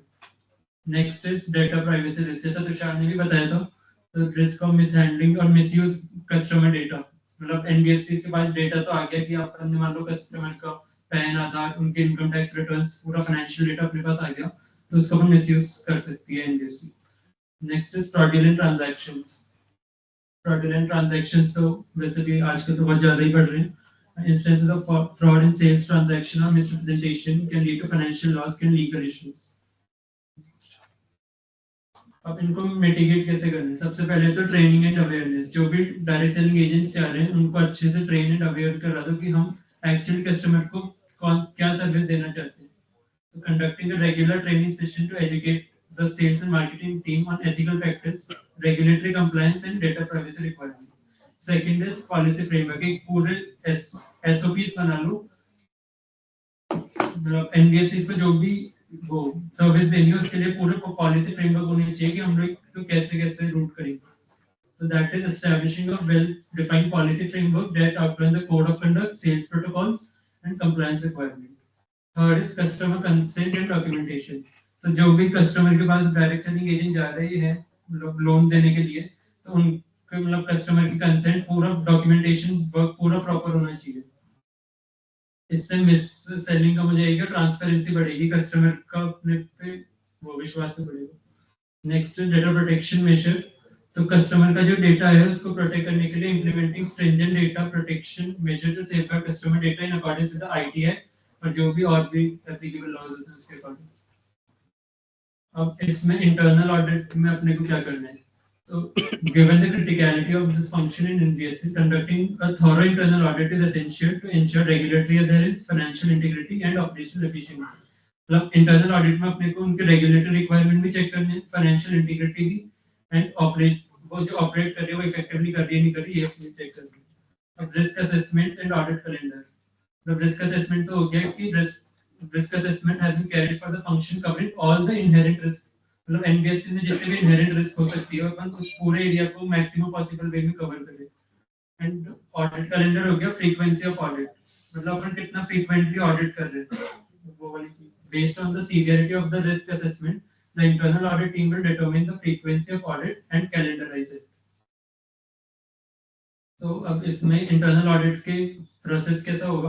फर्स्ट सबसे पहले आएगा ऑडिट प्लानिंग. तो ऑडिट प्लानिंग में सबसे पहले अपन स्कोप डिफाइन करेंगे कि अपन किस एरिया में एक बार ऑडिट करने जा रहे हैं. एक बार में अपन पूरा एरिया कवर नहीं कर सकते, तो अपन स्कोप हर बार डिफाइन करते रहेंगे कि अब भी मतलब फॉर एग्जांपल मैं इस क्वार्टर में जा रहा हूं तो मैं इसमें ये वाला एरिया कवर कर दूं. Next is objective setting. तो set clear objectives such as assessing the effectiveness of the control. Then methodology. अपन इंटरनल ऑडिट करेंगे कैसे, उसको पूरा मेथोडोलॉजी डिजाइन करेंगे और उसको डॉक्यूमेंट भी कर लेंगे. Then control testing. तो इफेक्टिवनेस ऑफ कंट्रोल करने to check the effectiveness of control अपन टेस्टिंग करेंगे कि कंट्रोल्स कितने इफेक्टिव है ऑर्गेनाइजेशन ने जो सेटअप कर रखे हैं उसको. तो evaluate the effectiveness of the controls in place for mitigating the associated risk. Then control efficiency. Control कितने एफिशिएंट अपन वो भी चेक करेंगे. देन सेल्स ट्रांजैक्शन भी अपन रिव्यू करेंगे कि जो भी रिकॉर्ड मतलब प्रॉपर्ली रिकॉर्ड हो रहे हैं नहीं हो रहे. देन कंप्लायंस वेरिफिकेशन में अपन आरबीआई की गाइडलाइंस अगर कंपनी है तो कंपनीज एक्ट की compliance, PMLA prevention money laundering act and IT act उसकी भी कंप्लायंस देखेंगे. तो कोई 2-3 एग्जांपल दोगे ये कंट्रोल टेस्टिंग और सुबोध जी आप दे दीजिए. कंट्रोल टेस्टिंग, कंट्रोल एफिशिएंसी और तो सबसे पहले तो सेल्स मार्केटिंग का पीछे टेक्स्ट आता है.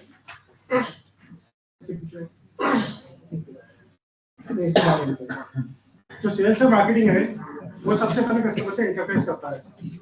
तो जो सेल्स का पर्सन होता है वही सारी इंफॉर्मेशन एनबीएफसी के बारे में कि क्या लोन देगा, क्या चार्जेस लगेंगे, वो सब सेल्स का पर्सन ही उस एनबीएफसी को कस्टमर को देता है. तो वो जो इंफॉर्मेशन होती थी वो कई बार मिसलीडिंग होती थी, इनकरेक्ट होती थी. तो इसलिए आरबीआई ने क्या बोला, आरबीआई ने बोला जब भी आप लोन देंगे तो उस कस्टमर को एक की फैक्ट स्टेटमेंट देंगे और उसमें बताएंगे कि आप कितने का लोन दे रहे हैं, उससे वन टाइम क्या चार्ज ले रहे हैं, रिकरिंग क्या चार्जेस लेंगे, आप किसी के साथ मिलकर लोन दे रहे हैं या इंडिविजुअली में दे रहे हैं, मतलब को-लेंडिंग जो प्रोसेस होता है, रेट ऑफ इंटरेस्ट क्या रहेगी और उसकी एनुअलाइज्ड रेट क्या आएगी और वो कस्टमर सबको साइन कराना है जिससे कि कस्टमर के पास पूरी इंफॉर्मेशन हो. और ये की फैक्ट और स्टेटमेंट आपको लोन देने से पहले देना होता है जिससे कि वो बाकी जगह से कंपेयर कर पाए. तो ये आरबीआई ने जो इस सेलिंग का सबसे बड़ा इसके लिए बोरोवर के फेवर के लिए ये उन्होंने इंप्लीमेंट किया है. अच्छा, एक मिस सेलिंग से मुझे एक एग्जांपल समझ में आया. तो in one of the insurance company miss selling किस तरीके से हुई मैं आपको बताता हूँ कि उसके जो एजेंट है ना, since everybody knows that yes these are the agents तो भी remote area के अंदर, so they have sold policy to the policy holders, जो भी इंश्योरेंस जिसका भी इंश्योरेंस करना था उसको पॉलिसी दिया, और सपोज उस पूरे डिस्ट्रिक्ट में there are thousands or 10,000 persons जिनको कि उन्होंने इंश्योरेंस पॉलिसी दी, तो सबसे उसने प्रीमियम लिया, ठीक है, और suppose there is some claim 10,000 में से हो सकता है पूरे साल में 5 लोगों से क्लेम आया होगा, है ना, 10 लोगों से क्लेम आया होगा, 100 लोगों से क्लेम आया होगा, तो वो जो 100 लोगों से क्लेम आया तो उस क्लेम का पेमेंट भी उसने उनको कर दिया फ्रॉम हिज अकाउंट, ठीक है। सो कैन यू इमेजिन कि इस केस में क्या हुआ, कोई बता सकता है? एक्चुअली जो जिस कंपनी का वो एजेंट था, तो वो जो पैसा आया वो ultimately that money didn't go to that company, वो मनी जो है वो उसने अपने पास ही रख लिया, क्योंकि इस तरीके की सेल्स जो है वो जनरली पहले कैश में हुआ करती थी, मतलब कैश में इस तरीके का इंश्योरेंस का, या फिर उसने भी इंसिस्ट किया होगा आप मुझे कैश में दे दो, ये ऐसा भी पॉसिबल है ना, एजेंट कैन आल्सो इंसिस्ट कि यार आप तो ये पैसा हमें जो है कैश में ही दे दीजिए। सो जब पैसा कैश में आ गया तो वो उसके पास आया, उसने अल्टीमेटली इंश्योरेंस कंपनी को दिया नहीं, बोले कितने तो क्लेमेंट आएंगे बताइए, और 100 क्लेमेंट आए तो उनको पैसा दे भी दिया।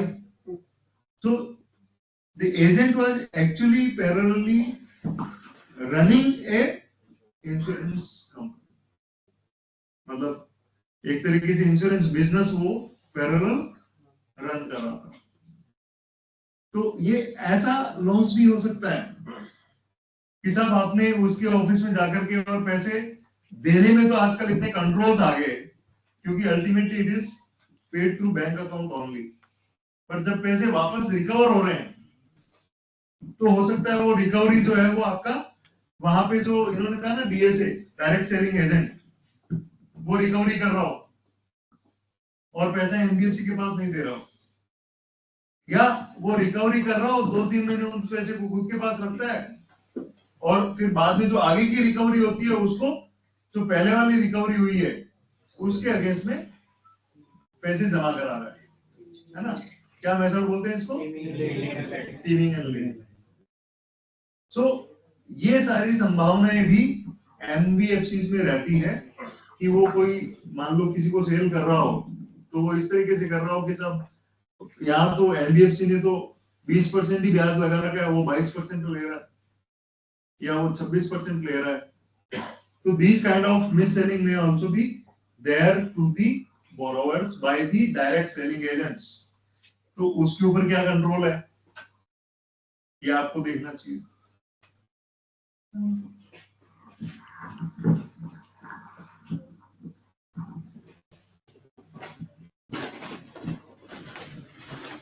नेक्स्ट आता है रिपोर्टिंग एंड रिकमेंडेशन। तो जो भी अपने को ऑडिट फाइंडिंग्स मिली है उसको अपन पूरा डॉक्यूमेंट करके highlight the areas of non compliance, control weakness and operational inefficiency, इन सबको अपने को बताना पड़ेगा ऑडिट कमेटी को। देन अपन फिर रिकमेंडेशंस भी प्रोवाइड कर सकते हैं कि इस मतलब जो भी आपको फाइंडिंग मिली है इसको आप कैसे ओवरकम कर सकते हो जिससे आपकी इफेक्टिवनेस ऑफ कंट्रोल सही रहे। नेक्स्ट इज कौन से एक्ट्स एप्लीकेबल होते हैं regulatory framework for the sales and marketing functions in NBFC. So first of all it is RBI guidelines, then standards of internal audit 220 and 320, companies act, PML act 2002, IT act 2000, advertising standard council of India guidelines, FEMA 1999, GST, income tax act, competition act and IBC. Then next is internal audit of KYC and anti-money laundering norms. So key processes which internal audit must review while the internal audit of KYC and AML are process of money laundering and terrorist financing risk, assessment and reporting to the board, then customer acceptance process, risk management covering customer risk categorization and customer risk rating, customer identification procedure क्या होगा, customer फिर due diligence करेंगे कि जो भी उससे पैसा आ रहा है वो मतलब सही आ रहा है नहीं आ रहा, वो वाली चीज, देन एम्प्लॉय हायरिंग एंड उनके ट्रेनिंग प्रोसेस को अपन चेक करेंगे, then digital and video KYC process है उसको भी अपन चेक करेंगे जैसे अपन अपने क्लाइंट में पहले करते भी थे, then monitoring the process performed for suspicious transactions and its reporting, then enhanced due diligence on high risk customers and quality on related documentation. जो भी high risk customers होते हैं उनके लिए due diligence है वो थोड़ी ज़्यादा अच्छे से करेंगे, then identification of the beneficial owner as per the policy and regulations.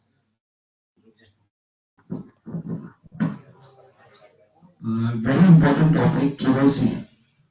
मतलब अभी जितना मतलब सर ने कहा कि एनबीएफसी की इम्पोर्टेंस जो सर ने बताई कि जैसे जिसको कोई भी लोन नहीं देता उसको एनबीएफसी देता है, तो जिसको कोई भी लोन नहीं देता तो उसके रिस्क भी उतनी रहेगी, बिकॉज बाकी लोग क्यों नहीं दे रहे, बिकॉज देयर मस्ट बी कि वहां पे बहुत ज्यादा रिस्क है। तो अगर मैं बात करूं कि एयूएम की, जो भी हम लोगों ने बीच में बात करी कि एयूएम, तो अगर एनबीएफसीज की ऑल ओवर बात करें तो हम लोगों ने लास्ट टाइम भी डिस्कस किया था कि 9306 NBFCs at present as on 30th June 2024 थी। उनका एयूएम कितना था, किसी को आइडिया? हमने डिस्कस किया था वैसे 50 लाख करोड़। तो इतना बड़ा एनबीएफसी का अमाउंट है, जो हम लोग कह रहे थे कि एनबीएफसी क्या है, तो इतनी बड़ी एनबीएफसी हो चुकी है। तो उसके लिए अगर, इसलिए आरबीआई ने जब 2002 में सबसे पहले जब बैंक्स के लिए रिस्क बेस्ड इंटरनल ऑडिट आया था 2002, 20 साल लगे आरबीआई को कि एनबीएफसीज के लिए भी ऐसा होना चाहिए। तो 2022 में there was a thought, RBI ने सोचा कि ऐसा कुछ करना चाहिए कि risk based internal audit NBFCs के लिए भी मैंडेटरी है। सो फ्रॉम उसके बाद इन्होंने ये मतलब रिस्क बेस्ड इंटरनल ऑडिट को बहुत ज्यादा इंपॉर्टेंस दिया और रिस्क बेस्ड इंटरनल ऑडिट अब इतना इंपॉर्टेंट हुआ। अब हम बात करते हैं केवाईसी कितना इंपॉर्टेंट है। केवाईसी एमएल इतना, मतलब अभी आरबीआई ने इतने लोगों के लाइसेंसेस कैंसिल किए कि उनकी केवाईसी एमएल पॉलिसी बढ़ा दी। आरबीआई का एक मास्टर सर्कुलर है that is governing this KYC और एएमएल। पेटीएम का जो भी हुआ अभी तक that was due to just because of, और आप लोगों ने देखा है कि शेयर मार्केट में उसकी कैसे हो गया उसके कारण। सो दिस इज मतलब रातों रात कंपनी मतलब खत्म हो जाती है। This is what importance of KYC AML. अब एक केवाईसी एएमएल के लिए बताऊंगा, अगर आपने किसी भी बैंक से अकाउंट खुलवा लिया, जैसे फॉर एग्जांपल अभी अपन आर्टिकलशिप के टाइम अपने आर्टिकल्स में अकाउंट खुला लिया होगा, फिर क्या होता है, अकाउंट आपने एक जगह खुला लिया, दूसरी जगह और अकाउंट खुलाना है आपको, वापस वो अपने से डॉक्यूमेंट्स मांग रहा है वापस, तीसरी जगह फिर आपने कोई म्यूचुअल फंड में करवाना है, फिर वो केवाईसी कर रहे हैं, एएमएल करना है। तो इसके अंदर एक कंसेप्ट आया है, अभी किसी को पता नहीं होगा, that is what C KYC, central KYC.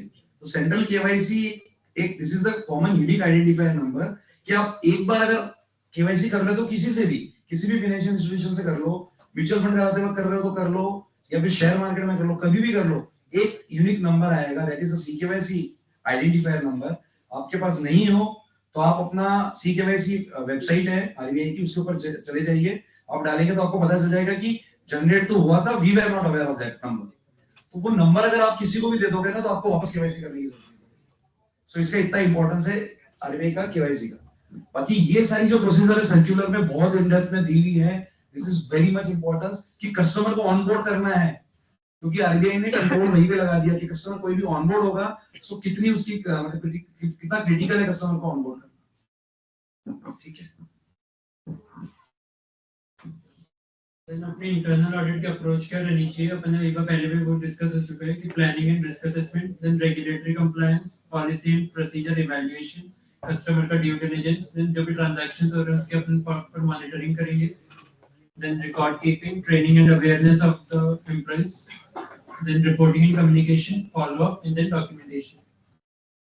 Then internal audit of credit underwriting and credit risk management process. The credit risk underwriting क्या होता है? It can be defined as the assessment of the borrower's personal, financial or business information to ascertain the credit worthiness of the and possibility of failure in the repayment of loan taken by the borrower. Then credit risk management क्या होता है? It is a dynamic process that requires continuous reassessment of the approach in place to prevent the adverse impact in an evolving environment. Then venturing into expected credit loss, a proactive stance for the NBFCs. Expected credit loss क्या होता है कि मान लो मैंने बहुत सारे loan दे रखे हैं तो हर लोन पे मेरी मतलब उसके नॉन रीपेमेंट की मतलब एनपी होने की कितने चांसेस है वो प्रोबेबिलिटी से मल्टीप्लाई करके अपने एक्सपेक्टेड क्रेडिट लॉस कैलकुलेट कर सकते हैं. Next. Then understanding the ECL model, a proactive approach to credit risk. सबसे पहले stage 1 है no significant increase in risk. So in this stage, credit risk remains stable since initial recognition, interest revenue is accrued, and the provision for 12-month ECL is made. ये तो normal है कि अपने कुछ भी problem नहीं चल रही account में. Second is significant increase in the credit risk. When the credit risk significantly increases, the loan transitions to stage 2. Interest revenue continues, but the provision is now made for lifetime. इसमें जो provision है वो पूरे lifetime of the loan के लिए बन जाते हैं. Third is credit impairment. In stage 3, credit has deteriorated to the point of impairment. Interest revenue is accrued on the net carrying amount. Net carrying amount मतलब gross amount minus the loss allowance. मतलब एक अपन ने interest accrue किया minus अपने को जो ECL अपन ने calculate कर रखा है उसको net off करके अपन recognize करेंगे. ये किया है किसी ने काम किसी कंपनी में?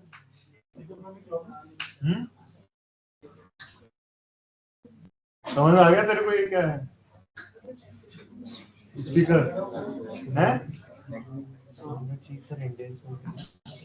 हाँ इंडिया से ही आया है ये. Then constructing a robust ECL model, balancing data analysis and forecasting. सबसे पहले तो historical credit data. Analyze the past credit performance to identify patterns and trends, informing the model's adoption. Second is meticulous analysis, thorough evaluation of the current economic condition, including the interest rate, inflation, and industry performance. इन सब factors को ध्यान में रखते हुए अपन ECL calculate करेंगे. Then third is prudent forecasting, develop reasonable forecast of future economic scenarios, considering the potential downturns and recoveries in the economy. Next is navigating the regulatory landscape, compliance with the financial reporting standards. तो इसमें जो है IFRS 9 अपने को बताता है guidelines for the ECL estimation and financial reporting. Then इसमें RBI की guidelines है जो asset classification, provisioning and other prudential norms के बारे में अपने को guide करती है. Then Companies Act में भी ECL का disclosure and loan book के details in the financial statements are mandatory. Then key risk in the loan book management and ECL estimation. सबसे पहले credit risk. Credit risk क्या होता है? The likelihood of the default on loans potentially leading to financial losses for the NBFCs. Then second is model risk. Inaccuracies in the ECL model will result in underestimation of the credit losses affecting the financial stability. अगर अपन ने ECL को miscalculate कर लिया तो वो भी problem create होगी. Then next is regulatory compliance risk. अगर जो भी अपनी RBI की गाइडलाइंस है तो इतने जो अपने लॉज एप्लीकेबल हो रहे हैं उसका अगर नॉन कंप्लायंस है तो वो भी एक इशू है. Then establishing robust control, mitigating the risk in loan book management and ECL estimation. First is credit assessment policies. तो सबसे पहले तो implement the stringent policies to assess the credit worthiness, reducing the likelihood of defaults. सबसे पहले तो अपन loan देते time ये ध्यान रखें कि अपन जिसको लोन दे रहे हैं उसकी क्रेडिट वर्दीनेस बहुत अच्छी हो जिससे अपना ECL मतलब बुक करने की जरूरत ना पड़े to the maximum possible extent. Then second is ECL model validation. Regularly validate and backtest the model to ensure its accuracy and reliability. Then next is data verification protocols. So establish protocols for verifying the data accuracy and completeness used in ECL estimation. जो भी अपने ECL calculate किया है उसके लिए जो भी अपने डेटा यूज किया है वो कंप्लीट है और एक्यूरेट है ये अपने को चेक करना है. Then the importance of internal audit, ensuring the compliance and effectiveness. तो सबसे पहले तो risk assessment होता है. इसमें comprehensive assessment होता है internal inherent or control risk के within the loan book management and ECL estimation functions. Then audit planning होगी उसमें अपन वही जो पहले डिस्कस किया था scope, objective and methodology of audit aligning with the regulatory compliances and guidelines. Control testing करेंगे अपन evaluating the effectiveness of implemented controls and managing the loan book and conducting ECL estimation. Then last में आता है अपना reporting and recommendations वाला part कि जो भी अपने को findings मिली है उसको अपन report करें और इनको रिकमेंडेशन दे कि जो भी मतलब इन रिस्क है उसको और कैसे मिटिगेट किया जा सकता है. Then internal audit of liquidity and securitization in NBFCs. Next topic. This presentation outlines the key consideration for the internal audits of liquidity risk management and securitization process with the NBFCs. These are crucial for the ensuring compliance, mitigating risk, and enhancing the overall financial health of NBFCs. So what is securitization? Securitization होता है कि जितने भी illiquid assets होती है, मतलब for example NPAs होते हैं, उसको NBFC क्लब करेगा और फिर उसको SPVs के थ्रू सेल कर देगा, स्पेशल पर्पस व्हीकल के थ्रू. That is securitization. नहीं, ये PTC कॉन्ट्रैक्ट और ये सब भी सिक्योरिटाइजेशन है. सिक्योरिटाइजेशन के अंदर पास थ्रू सर्टिफिकेट्स हैं. दो मॉडल होते हैं, एक डायरेक्ट असाइनमेंट्स होता है और एक पीटीसी होता है. डायरेक्ट असाइनमेंट के अंदर दो एनबीएफसी या दो लेंडर्स आपस में मिलते हैं, वो बोलते हैं मेरे पास एक पोर्टफोलियो लोन का मुझे पैसे की जरूरत है, मैं आपको बेचता हूँ, मुझे पैसे दे देना. तो उसके लिए आरबीआई ने गाइडलाइन लिखी कि जो लोन बेच रहा है उसको एक परसेंटेज ऑफ लोन आपके पास रखना पड़ता है. नहीं, इसमें जनरली ये भी होता है तो पीटीसी को दूसरा नहीं, जैसे कई सारी बैंक्स को प्राइमरी सेक्टर में इन्वेस्ट करना जरूरी होता है ना, प्राइमरी सेक्टर लैंडिंग. तो बट बैंक्स के पास में वो अपॉर्चुनिटी नहीं होती है. तो बैंक्स क्या करती है कि जो भी एनबीएफसीज ने प्राइमरी सेक्टर में इन्वेस्ट किया हुआ है, maybe you know some farmers, maybe this kind of self help group, maybe some other loans, education loans, all that. तो ये सेक्टर के अंदर वो बैंक्स एनबीएफसीज को अप्रोच करती है और वो कहती है कि साहब ये आपका जितना भी पूल ऑफ फंडिंग है ना, these are the 10,000 line items, ये सारे लाइन आइटम्स आप हमें दे दीजिए, हम इसकी फंडिंग कर देते हैं. तो एक तरीके से वो बैंक पैसा वो जो पहले दे चुके होते हैं उसके बेटे banks are giving money to the NBFCs और ये पूरे के पूरे पूल को सेल कर देते हैं. सो इस पूल को सेल करने के दो तरीके हैं, ये अभी सुबोध जी बताएंगे. One is direct assignment, other is pass through certificate.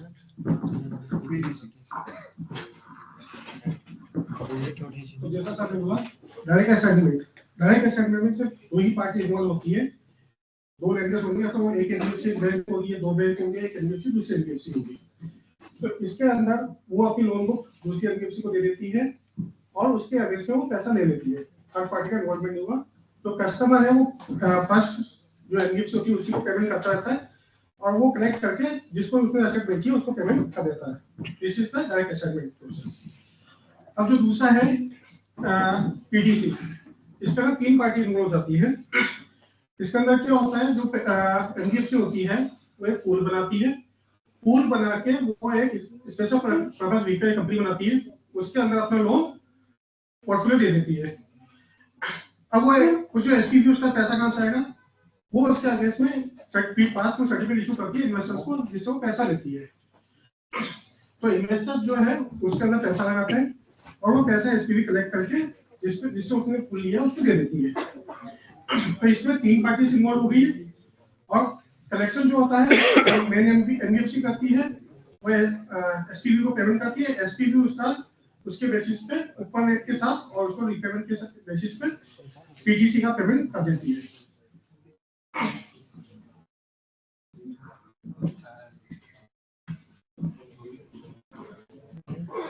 इसमें भी अपन सबसे पहले ऑडिट प्लानिंग करेंगे, उसमें अपन सबसे पहले स्कोप डिफाइन करेंगे. इसमें अपन सबसे पहले स्कोप डिफाइन करेंगे एंड देन ऑब्जेक्टिव सेट करेंगे अपन internal audits. Control testing, evaluating the effectiveness and efficiency, assess the effectiveness of controls and in place for mitigating the risk associated with the ALM function. Liquidity risk management, a foundation for stability. तो इसमें सबसे पहले liquidity policy. The NBFC's board must establish a robust liquidity risk management framework encompassing the tolerance level, funding strategies, prudential limits, and stress testing. Second is governance structure. A clear governance structure should be in place involving the board, risk management committee, asset liability management committee, and asset liability management support. Internal audit, a multi-layered approach. सबसे पहले governing control, establish a clear policy framework for the liquidity and securitisation risk management, outlining the compliance requirements and guidelines, document SOPs for the key processes. Then second, इसमें preventive controls हम क्या लगा सकते हैं, for example segregation of duties अपन कर सकते हैं, defined approval matrices and a maker checker mechanism भी अपन इसमें impose कर सकते हैं। Then next is detective control क्या हो सकते हैं, तो such as exception reporting, reconciliation of loan books and verification of the regulatory filings. The next is communication and training, conduct regular training sessions to educate the staff on regulatory compliances, operational processes and best practices. तो अब securitization में क्या होता है, liquidity risk क्या हुई इसके अंदर, कैसे ही एनबीएफसी के अंदर रिस्क इस वक्त एनबीएफसी पैसा देती है बोनस को, तो उसके लिए वो पैसा कहीं से लेती है। अब सपोज करो उसने 10 करोड़ का लोन लिया और 5 साल के लिए लोन लिया ईएमआई के ऊपर, और सामने वाले दूसरे तो बोनस है उसको 10 करोड़ का लोन दिया अलग अलग लोगों को और उसको ले लिया 10 साल के लिए, तो उसका जो पेमेंट आएगा वो तो 10 साल के हिसाब से आएगा, तो कम ईएमआई के हिसाब से आएगा, उसको देना चाह रहा है, बचा हुआ पैसा कहां से आएगा, तो उसको लिक्विडिटी मैनेज करके रखना पड़ता है कि मेरा जो रीपेमेंट आ रहा है और जो मुझे बैंक को रीपेमेंट करना है जिससे भी मैं फंडिंग करके वो बराबर है और थोड़ा सा मेरे पास बफर है। अगर उसको मैनेज नहीं किया तो फिर उसको क्राइसिस में आ जाएगी, तो वो लिक्विडिटी रिस्क मैनेज करना उसमें सबसे ज्यादा जरूरी होता है। Okay, next is securitization. इसके अपन प्रोसेस और रिस्क देखते हैं। सबसे पहले securitization में क्या होता है, we transform illiquid assets into liquid securities, attracting the investors seeking fixed income investment. Then इसमें key participants कौन होते हैं, सबसे पहले originator, then borrower, special purpose vehicle, investor, credit rating agencies and a trustee. Then minimum retention ratio के इसमें एक point आता है, इसमें the MRR requirement ensured that originator retain a portion of the securitized assets, sharing some of the credit risk. RBI guidelines states कि minimum 20% of the book value of the loans है जो originator को रखना ही पड़ेगा अपने पास। Then major risk and controls. Major risk इसमें मतलब वही पहले वाले ही है, credit risk that arises on non-payment by the underlying borrowers. Then legal risk जो हो सकता है कि originator bankrupt हो गया या फिर कोर्ट ने उस पे कोई स्टे ऑर्डर लगा दिया, like that. Then next is market risk. तो इसमें it arises on the account of factors external to the securitization transaction such as repayment of loans, movement in interest rate and macroeconomic factors. Then next is operational risk. This arises on account of executing transaction, payout, servicing to investors and documentation related to deals. अब इसका अपन control कैसे करेंगे, सबसे पहले governing control, एक well defined policy framework setup करो for the securitisation जिसमें compliance requirement और गाइडलाइंस पूरी फॉलो हो रखी है। Then second is preventive controls, वही इस साइड में क्या आता है, एक तो segregation of duties और maker checker mechanism establish करो। Then detective control, auditing of deals on sample basis and reconciliation of account with book or money जो company के पास है वो।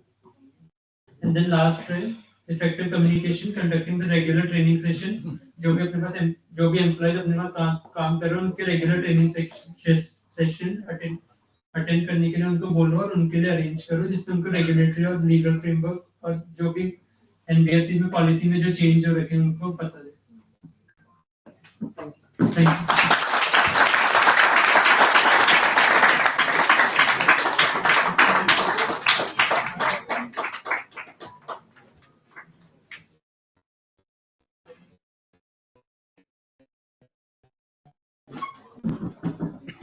तो काफी सारे मेजर एरियाज तो कवर कर लिए थे जयेश ने।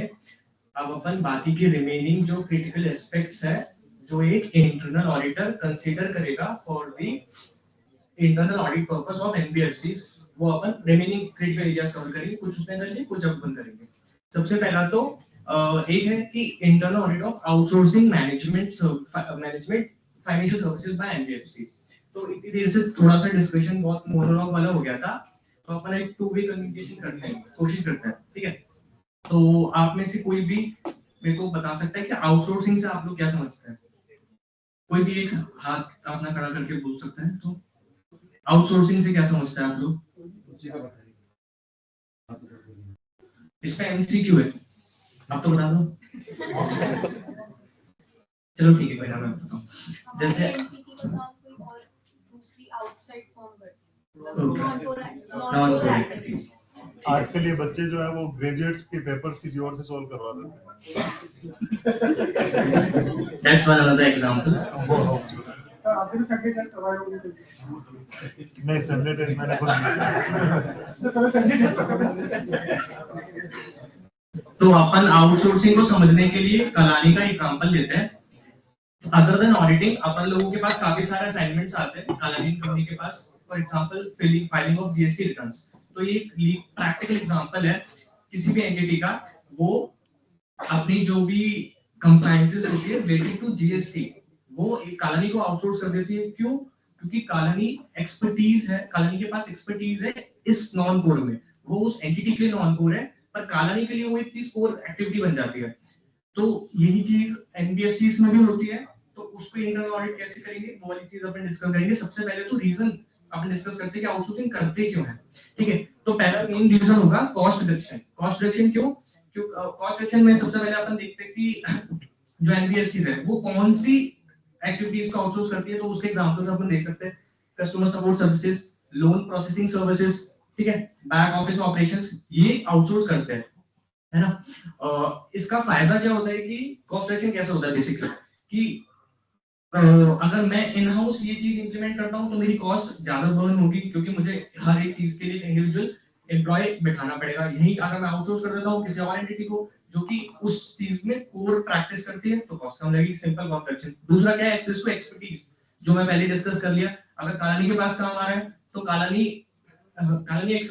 के पास है एक्सपर्टीज जीएसटी फाइलिंग से रिलेटेड, तो वो जो एंटिटी जो ये चीज कॉलोनी को एक्सपर्टीज कर रही है, आउटसोर्स कर रही है, तो वो एंजॉय कर पा रही है ये वाला फीचर एक्सपर्टीज का कॉलोनी का, ठीक है। और तीसरा क्या है? Scalability and flexibility. इससे क्या समझते हैं अपन कि अभी करंट सिनेरियो में ये जो आउटसोर्सिंग की प्रैक्टिस है ये यूनिवर्सली फॉलोड होती है बहुत एंटिटीज में।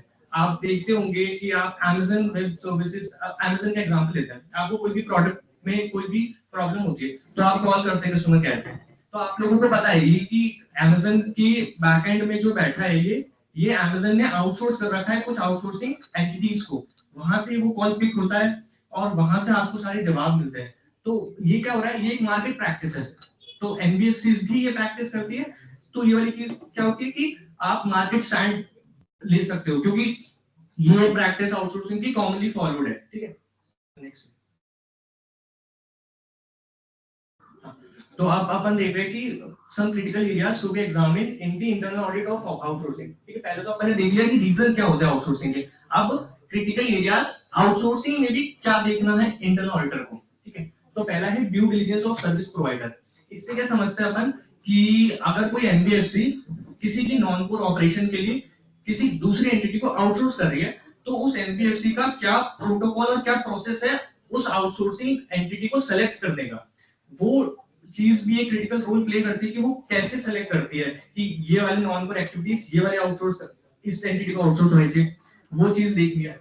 दूसरा है कॉन्ट्रैक्चुअल एग्रीमेंट्स, है ना। तो इसमें अपन कवर करते हैं क्या कि जो भी एग्रीमेंट्स रिलेटेड जैसे रोल्स रिस्पांसिबिलिटीज की क्या-क्या scope of area of coverage रहेगा आउटसोर्सिंग एंटिटी का, वो इस सारी चीज में आता है।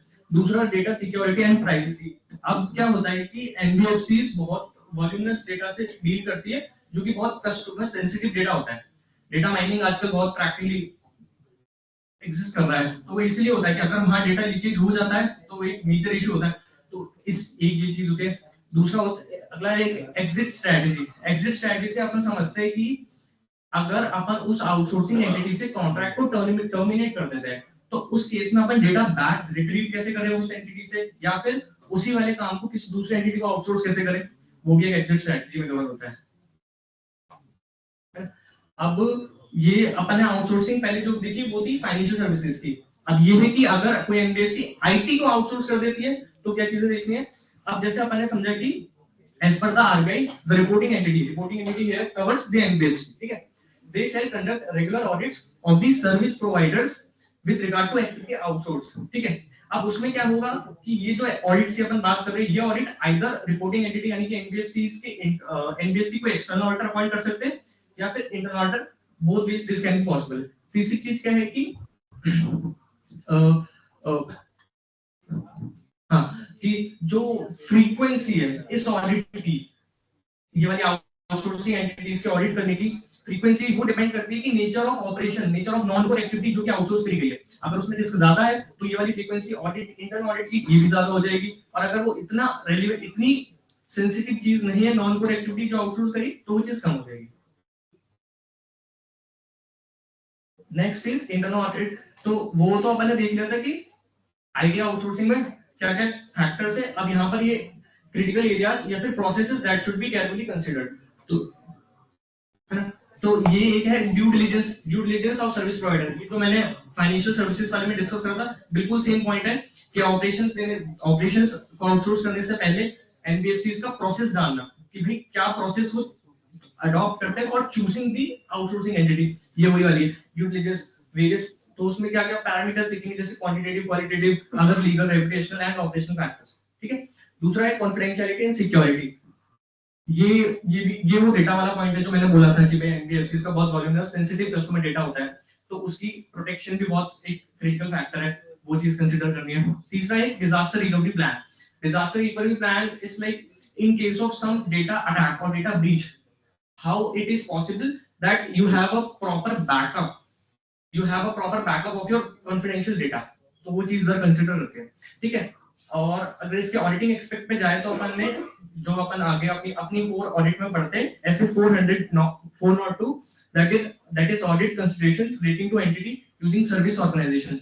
अगर मैं डिटेल डिस्कस नहीं कर रहा हूं, पर उसमें टाइप 1 टाइप 2 रिपोर्ट अगर आप आगे पढ़ेंगे तो वो चीज आप वहां पे डिस्कस करेंगे। ऐसे ही SIA 530, यस, वो भी स्टैंडर्ड ऑन इंटरनल ऑडिट, ये भी रेलेवेंट है, जो कि third party service provider for internal audit purpose specifically. दूसरा है कि रिपोर्टिंग ऑफ साइबर इंसिडेंट्स। अब सारा डेटा आउटसोर्सिंग एजेंसीज के पास जा रहा है, तो सारी जो प्रैक्टिसेस और जो ट्रांजैक्शंस है वो भी मतलब एक पार्ट उनका वो मैनेज कर रहे हैं, तो एक नेसेसरी जनरेट होती है कि वहां से कोई भी अगर साइबर अटैक या फिर कोई साइबर इंसिडेंट्स होते हैं तो वो कम्युनिकेट बैक हो एनबीएफसीज को, तो वो ये वाली चीज है। और दूसरा है कि आउटसोर्सिंग एग्रीमेंट, जो मैंने बताया था, राइट्स एंड ऑब्लिगेशंस, उनकी रोल्स, उनकी रिस्पांसिबिलिटीज, उनका स्कोप, उनका एरिया ऑफ कवरेज क्या क्या रहने वाला है। ठीक है। फिर है internal audit of customer service, जो मैंने आपको अभी एक Amazon का एग्जांपल दिया कि अगर आपको कोई प्रोडक्ट में प्रॉब्लम आती है तो आप कस्टमर सर्विस पे कॉल करते हैं, तो वहां पर Amazon के बंदे नहीं उठाते कॉल, वहां पे जो Amazon ने आउटसोर्स कर रखी है एंटिटी, वहां से कॉल उठता है और वहां से आपकी ग्रीवेंसेस रिड्रेस होती है। तो उसमें कुछ की एरियाज जो देखने चाहिए। पहला है टेक्नोलॉजी, इंफ्रास्ट्रक्चर एंड सिक्योरिटी। यहाँ पर वो जो sensitive data, customer sensitive data वाला पॉइंट है, वो सिमिलर यहाँ पर लगता है। ठीक है। और एक है data handling and privacy compliances. उसमें अब अपन देखिए तो एनबीएफसीज जो कस्टमर्स की केवाईसी करती है, तो केवाईसी करते वक्त भी काफी सारा क्रिटिकल डेटा लेती है, जैसे उनके ऑपरेशंस, उनकी एड्रेसेस, उनके कॉन्टैक्ट नंबर्स, उनकी मेल आईडीज, है ना, उनका बिजनेस टेन्योर्स, उनकी इनकम्स, तो वो एक बहुत सेंसिटिव डेटा होता है, तो उससे उसकी सिक्योरिटी से रिलेटेड चीजें वो यहाँ पे कवर है। और एक होता है omni channel integration. The word omni channel का मतलब क्या होता है कि अगर कोई भी इशू कोई कस्टमर फेस करता है और वो कम्युनिकेट करता है एनबीएफसी को, एक मतलब लाइक 4 चैनल्स ऑफ ऑप्शंस है कस्टमर को, अगर किसी प्रॉब्लम को उसको कम्युनिकेट करना है एनबीएफसी को, वाया मेल कर सकता है, वाया चैट कर सकता है, फोन कॉल कर सकता है। तो सच टाइप ऑफ सिचुएशन और problem should not be faced by customer कि उसने अपनी प्रॉब्लम चैट पे कम्युनिकेट कर दी, फिर वो जब एनबीएफसी से बात कर रहा है उस प्रॉब्लम के लिए, तो वो बोल रहा है कि यही सारी प्रॉब्लम आप मेल पे समझाओ या यही सारी प्रॉब्लम आप इस वाले पर्सन को यहाँ पे कनेक्ट करके बताओ। तो उसके लिए ओमनी चैनल इंटीग्रेशन होना चाहिए कि जो भी ग्रीवेंसेस उसने दिए किसी भी मोड ऑफ कम्युनिकेशन से, वो एक सेंट्रलाइज्ड एक्सेस एम्प्लॉइज को होना चाहिए, जिससे कस्टमर को बार-बार रिपीटेटिवली वो प्रॉब्लम अलग-अलग चैनल्स पे नहीं बतानी पड़े। ठीक है। एक है कंप्लायंस रेगुलेटरी रिक्वायरमेंट्स, जो पहले बहुत डिस्कस हो चुकी है, केवाईसी, एएमएल रिलेटेड रिक्वायरमेंट्स। ठीक है। क्योंकि आजकल लाइक अगर मैं और इसमें एएमएल में डिटेल में जाऊं तो फाइनेंशियल इन्वेस्टिगेशन यूनिट ने, क्योंकि मैंने एएमएल का असाइनमेंट करा हुआ है तो उसके बारे में मैं शेयर कर सकता हूं। एएमएल में बहुत सारी गाइडलाइंस आरबीआई ने दे रखी है कि कोई भी बैंक्स है, मैं बैंक का एग्जांपल दे रहा हूं कि बैंक्स ने अगर किसी भी कस्टमर के अकाउंट में कोई particular series of transactions hit हो रहे हैं, है ना, तो एक अलर्ट जनरेट हो जाता है बैंक्स के एनालिस्ट को। तो वहां पर उनकी जो टीम है वो उस अकाउंट को रिव्यू करती है for specific period, let's say for 3 months और 6 मंथ्स। फिर वो देखती है उस अकाउंट के स्टेटमेंट के ट्रांजैक्शंस को with corresponding to the alert generated. अगर उनको लगता है कि यार ये एक्चुअली कोई सस्पिशियस एक्टिविटी में डील कर रहा है, उसको फर्दर रिपोर्ट करता है। फर्दर रिपोर्ट में कोई इसका सुपीरियर उसको वापस रिव्यू करता है उसी अलर्ट को समझते हुए कि क्या सच में सस्पिशियस है, और फाइनली अगर वो सस्पिशियस होता है तो उसकी एक सस्पिशियस ट्रांजैक्शन रिपोर्ट आरबीआई को फाइल कर जाती है। ये मैंने आपको क्रिस्प से समझाया कि एएमएल असाइनमेंट्स में क्या होता है, ठीक है। एक है customer feedback and complaint handling, जो वाली चीज मैंने बताई थी कि कोई भी ग्रीवेंस, जैसे ओमनी चैनल वाली चीज बताई थी, वो सेम है कि कोई भी कि आपके कस्टमर ग्रीवेंस रिड्रेसल मैकेनिज्म्स अच्छे होने चाहिए, है ना। और एक वेंडर थर्ड पार्टी मैनेजमेंट, ये सर्विस लेवल एग्रीमेंट्स जो रोल्स रिस्पांसिबिलिटीज डिफाइन करते हैं, वही वाली चीज है। फिर है internal audit of finance and accounts, जैसे अभी अपन ने फाइनेंशियल सर्विसेज की आउटसोर्सिंग डिस्कस करी थी, है ना, ऐसे आईटी आउटसोर्सिंग डिस्कस करी थी। अब internal auditor finance and accounts के लिए क्या चीजें देखेगा for the purpose of internal audit, ये बहुत सारी चीजें। एक तो रेगुलेटरी कंप्लायंसेस, एनबीएफसीज पे अगर अपन देखें तो बहुत सारे कैपिटल एडिक्वेसी नॉर्म्स, है ना, प्रूडेंशियल नॉर्म्स लाइक कि भाई टायर 1 एनबीएफसी, टायर 2 है, लाइक, है ना, गोल्ड फाइनेंसिंग में एनबीएफसी है, तो उनकी क्या कैपिटल एडिक्वेसी रिक्वायरमेंट्स होनी चाहिए, प्रोविजनिंग रिक्वायरमेंट्स क्या होनी चाहिए, अगर वो स्टैंडर्ड असेट है, सब स्टैंडर्ड असेट्स है, डाउटफुल असेट्स है, लॉस असेट्स है, क्या क्या स्पेसिफाइड परसेंटेजेस है, वो सारी इंटरनल ऑडिटर चेक करता है, तो वो यहाँ पे कवर है। दूसरा फाइनेंशियल स्टेटमेंट्स में, फाइनेंशियल स्टेटमेंट से स्पेसिफिकली डील करें तो अपन शेड्यूल्स डिफाइंड है कि किसी भी एनबीएफसी के फाइनेंशियल्स इस डिवीजन, इस शेड्यूल के अंदर बनने चाहिए, उनकी ऑर्डर ऑफ लिक्विडिटी या फिर जो भी ऑर्डर स्पेसिफाइड है उस शेड्यूल में for the purpose of presentation of financial statements, that must be checked by the internal auditor. And also the asset quality. Asset quality was previously discussed in detail, like sectoral वाली चीज भी हो जाती है कि जो sectoral distribution of funds है वो एनबीएफसी का वो भी सिंक में हो, ठीक है। और हाँ, ये तो हो गया था कि फाइनेंशियल अकाउंट्स में चीजें क्या क्या है। अब ये है कि इंटरनल ऑडिट अप्रोच से उसको अपन एक फाइनेंशियल अकाउंट्स को इंटरनल ऑडिट अप्रोच से 3 पैरामीटर्स में बांट सकते हैं। 3 पैरामीटर्स होंगे कि system control in finance and accounting, दूसरा होगा सिस्टम इंटीग्रेशन, और तीसरा होगा ऑडिट ट्रेल रिक्वायरमेंट्स, एंड तीसरा होगा सिस्टम इंटीग्रेशन, ठीक है। तो सबसे पहले अपन देखेंगे कि system control in finance and accounting system में क्या देखना है। तो पहला आईटी सिस्टम में की जो भी इंटीग्रेशन है फाइनेंस का अकाउंटिंग सॉफ्टवेयर से, तो वो वाली चीज यहाँ है। दूसरी access control, that is role based access control होना चाहिए कि हर लेवल ऑफ हायरार्की पे जो भी एम्प्लॉइज बैठते हैं उनके पास एक स्पेसिफिक एक्सेस राइट्स होने चाहिए, such type of situations that cannot happen, that every level of employee has the right to alter the data, so it will lead to data breach and other malpractices, ठीक है। एक है data securities, वही वाली चीज कि sensitive financial data should be protected from unauthorized access, और एक होता है segregation of duties, वो maker segregation of duties like अगर अपन देखें तो कि एक ही बंदे के पास सारी राइट्स नहीं होनी चाहिए किसी भी पर्टिकुलर ट्रांजैक्शन प्रोसेस चेंज की। क्यों? क्योंकि वहां पर फ्रॉडलेंट एक्टिविटी होने की पॉसिबिलिटी बढ़ जाती है, क्योंकि उसको रिव्यू ही कोई नहीं करेगा, उसके सारे स्टेप्स अगर वही फॉलो करेगा तो कोई मेकर चेकर वाला कॉन्सेप्ट नहीं रहेगा, तो वो एसओडी चीज होती है।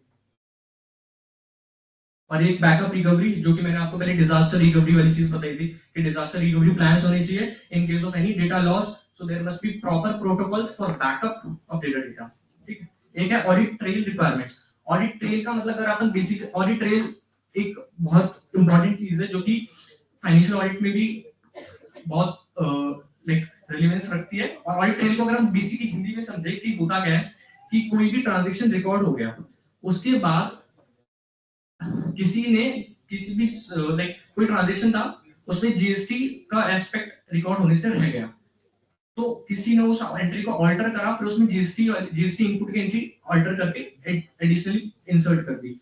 तो ऑडिट ट्रेल के हिसाब से उस बंदे ने जिसने जीएसटी का एलिमेंट उसमें इंसर्ट किया, उसकी टाइमिंग, उसकी डिटेल्स की, उसने कौन से लेजर्स हिट करे, क्या अमाउंट हिट करा, कब हिट करा, वो किस आईडी से हिट करा, वो सारी चीजें ऑडिट ट्रेल में कवर होती है। तो वो चीज for the purpose of forensic audits and financial audits as well बहुत क्रिटिकल होती है, तो वो वाली चीज भी होनी चाहिए।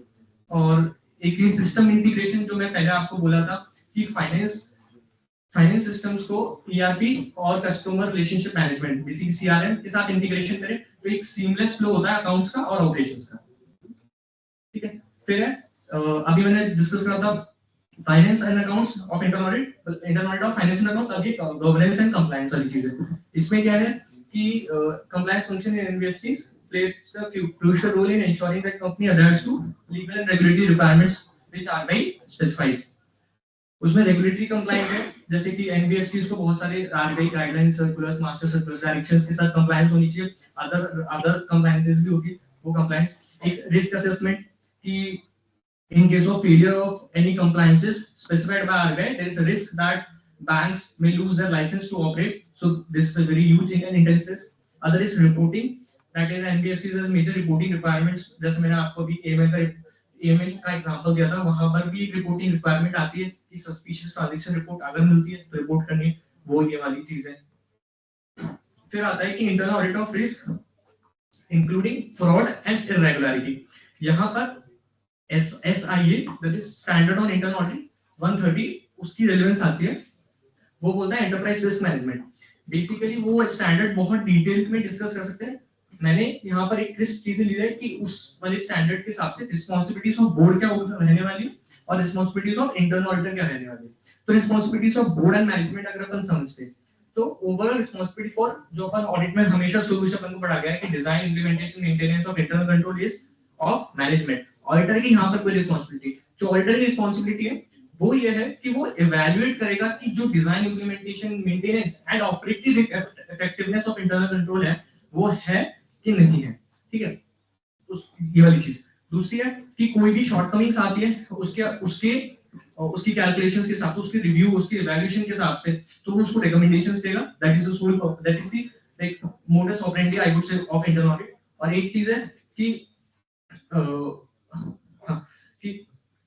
the internal auditor shall not assume any responsibility to manage the risk। जो मैं सबसे पहले बोला था कि the responsibility for design, implementation and maintenance of controls, internal controls is lies with the management। It is not the responsibility of the internal auditor, ठीक है। फिर internal auditor of information security, ठीक है। इसमें आते हैं some of the key elements of information security। First is the confidentiality, that is any unauthorized access to the customer data, customer private data should not be there।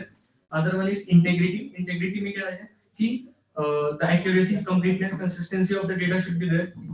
Third is availability, that is the person who is sitting at the right level of hierarchy should have the access to right available to the required data at the right time। दूसरी अगली आती है authenticity, that is authenticity of the data is maintained, मतलब correct और relevant data उसको सही time पे मिलना चाहिए फॉर डिसीजन मेकिंग, ठीक है। अब अपन ने पढ़ा इंफॉर्मेशन सिक्योरिटी ऑडिट। इसको अगर अपन लिंक करें फाइनेंशियल ऑडिट से तो यहाँ पर एक चीज आती है कि इंफॉर्मेशन सिस्टम ऑडिट किसी भी एनबीएफसी का प्रायर होना चाहिए टू फाइनेंशियल ऑडिट। क्यों? क्योंकि एनेबल करेगा फाइनेंशियल ऑडिटर को यानी स्टैट के ऑडिटर को to consider the information security auditors report in his report if any observations और क्वालिफिकेशंस आर देयर, ठीक है। फिर अपन अब समझते हैं कि मेजर रिस्पांसिबिलिटीज और रोल्स क्या है सीनियर लेवल्स पे इन एनबीएफसी, ठीक है। तो वहां पर एक जो अपन धीरे-धीरे डिस्कस करते हैं, एक आता है chief compliance officer, chief risk officer, chief information security officer और आता है हेड ऑफ इंटरनल ऑडिट। एक एक करके डिस्कस करते हैं। पहला आता है कि चीफ कंप्लायंस ऑफिसर, इसकी रिस्पांसिबिलिटीज क्या आती है। As a chief compliance officer, a person needs to ensure that all the organization's operations and its activities comply with the relevant laws and regulations and guidelines as specified by RBI and other reporting institutions। दूसरा आता है chief risk officer. इसकी जो main responsibility आती है वो वाली है जो अपन ने डिस्कस करी थी कि मैनेजमेंट की design implementation of internal controls corresponding to risk, वो चीफ रिस्क ऑफिसर देखता है। अगला आता है चीफ इंफॉर्मेशन सिक्योरिटी ऑफिसर, जो जस्ट इसके पहले अपन ने पढ़ा था कि इंफॉर्मेशन सिक्योरिटी वाली चीज जो इंटरनल ऑडिटर रिव्यू करता है तो उससे रिलेटेड कि organisations private sensitive data should be protected, should not be like breached, data privacy law should not be breached, वो यहां पर देखता है। और एक आता है अगला हेड ऑफ इंटरनल ऑडिट, जो कि he plays a crucial role in organizations governance and risk management practices, जिसको बेसिकली रिपोर्टिंग होती है इंटरनल ऑडिटर की, ठीक है। By working together, all these chief roles plays a seamless integration to the like functionality. फिर आता है कि एक NBFCs keeping the NBFCs resilient from shocks. तो इसमें RBI क्या रोल क्या स्टेप ले रहा है? तो इसमें one of the initiative which I knew मतलब जो मैंने पढ़ा था वो था कि RBI ने स्पेसिफाई करा है कि every NBFC जिसकी asset size 5000 जिसकी net assets 5000 करोड़ से ज्यादा है उनको अपॉइंट करना पड़ेगा chief risk officer. It was one of the initiative of RBI for the like banking shocks. ठीक है. दूसरा था कि एनबीएफसीज को कंप्लायंस ऑफिसर्स अपॉइंट करने हैं या फिर आरबीआई ने गाइडलाइंस दी थी. क्या मीटिंग चल रही है इतनी देर से आपकी? आगे आ जा, आगे आ जा. खाली है ना यार सीट, इतनी देर क्यों टॉलरेट कर रहा था? आगे सीट है.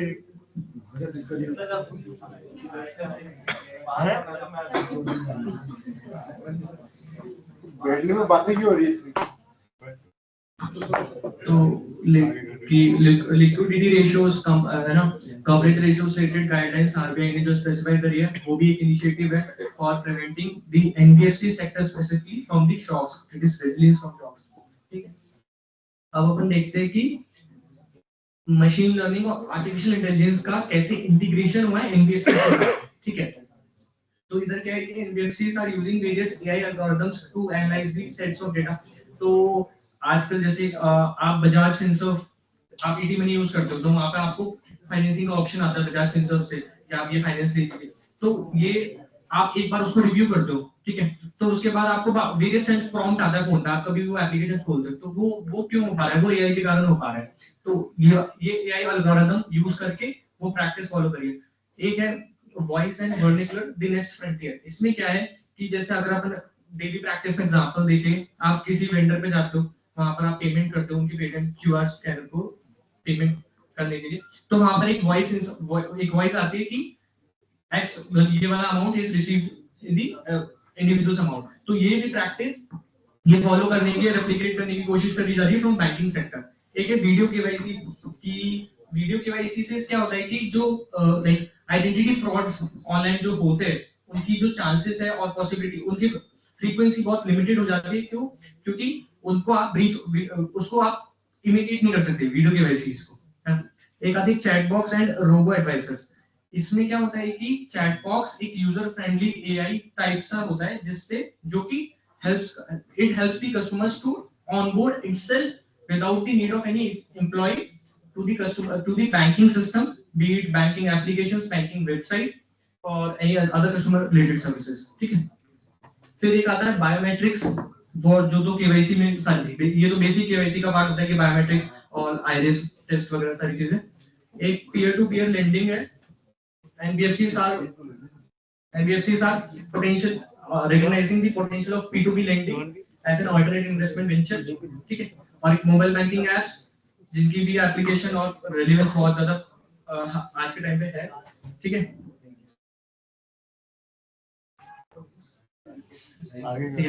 Thank you.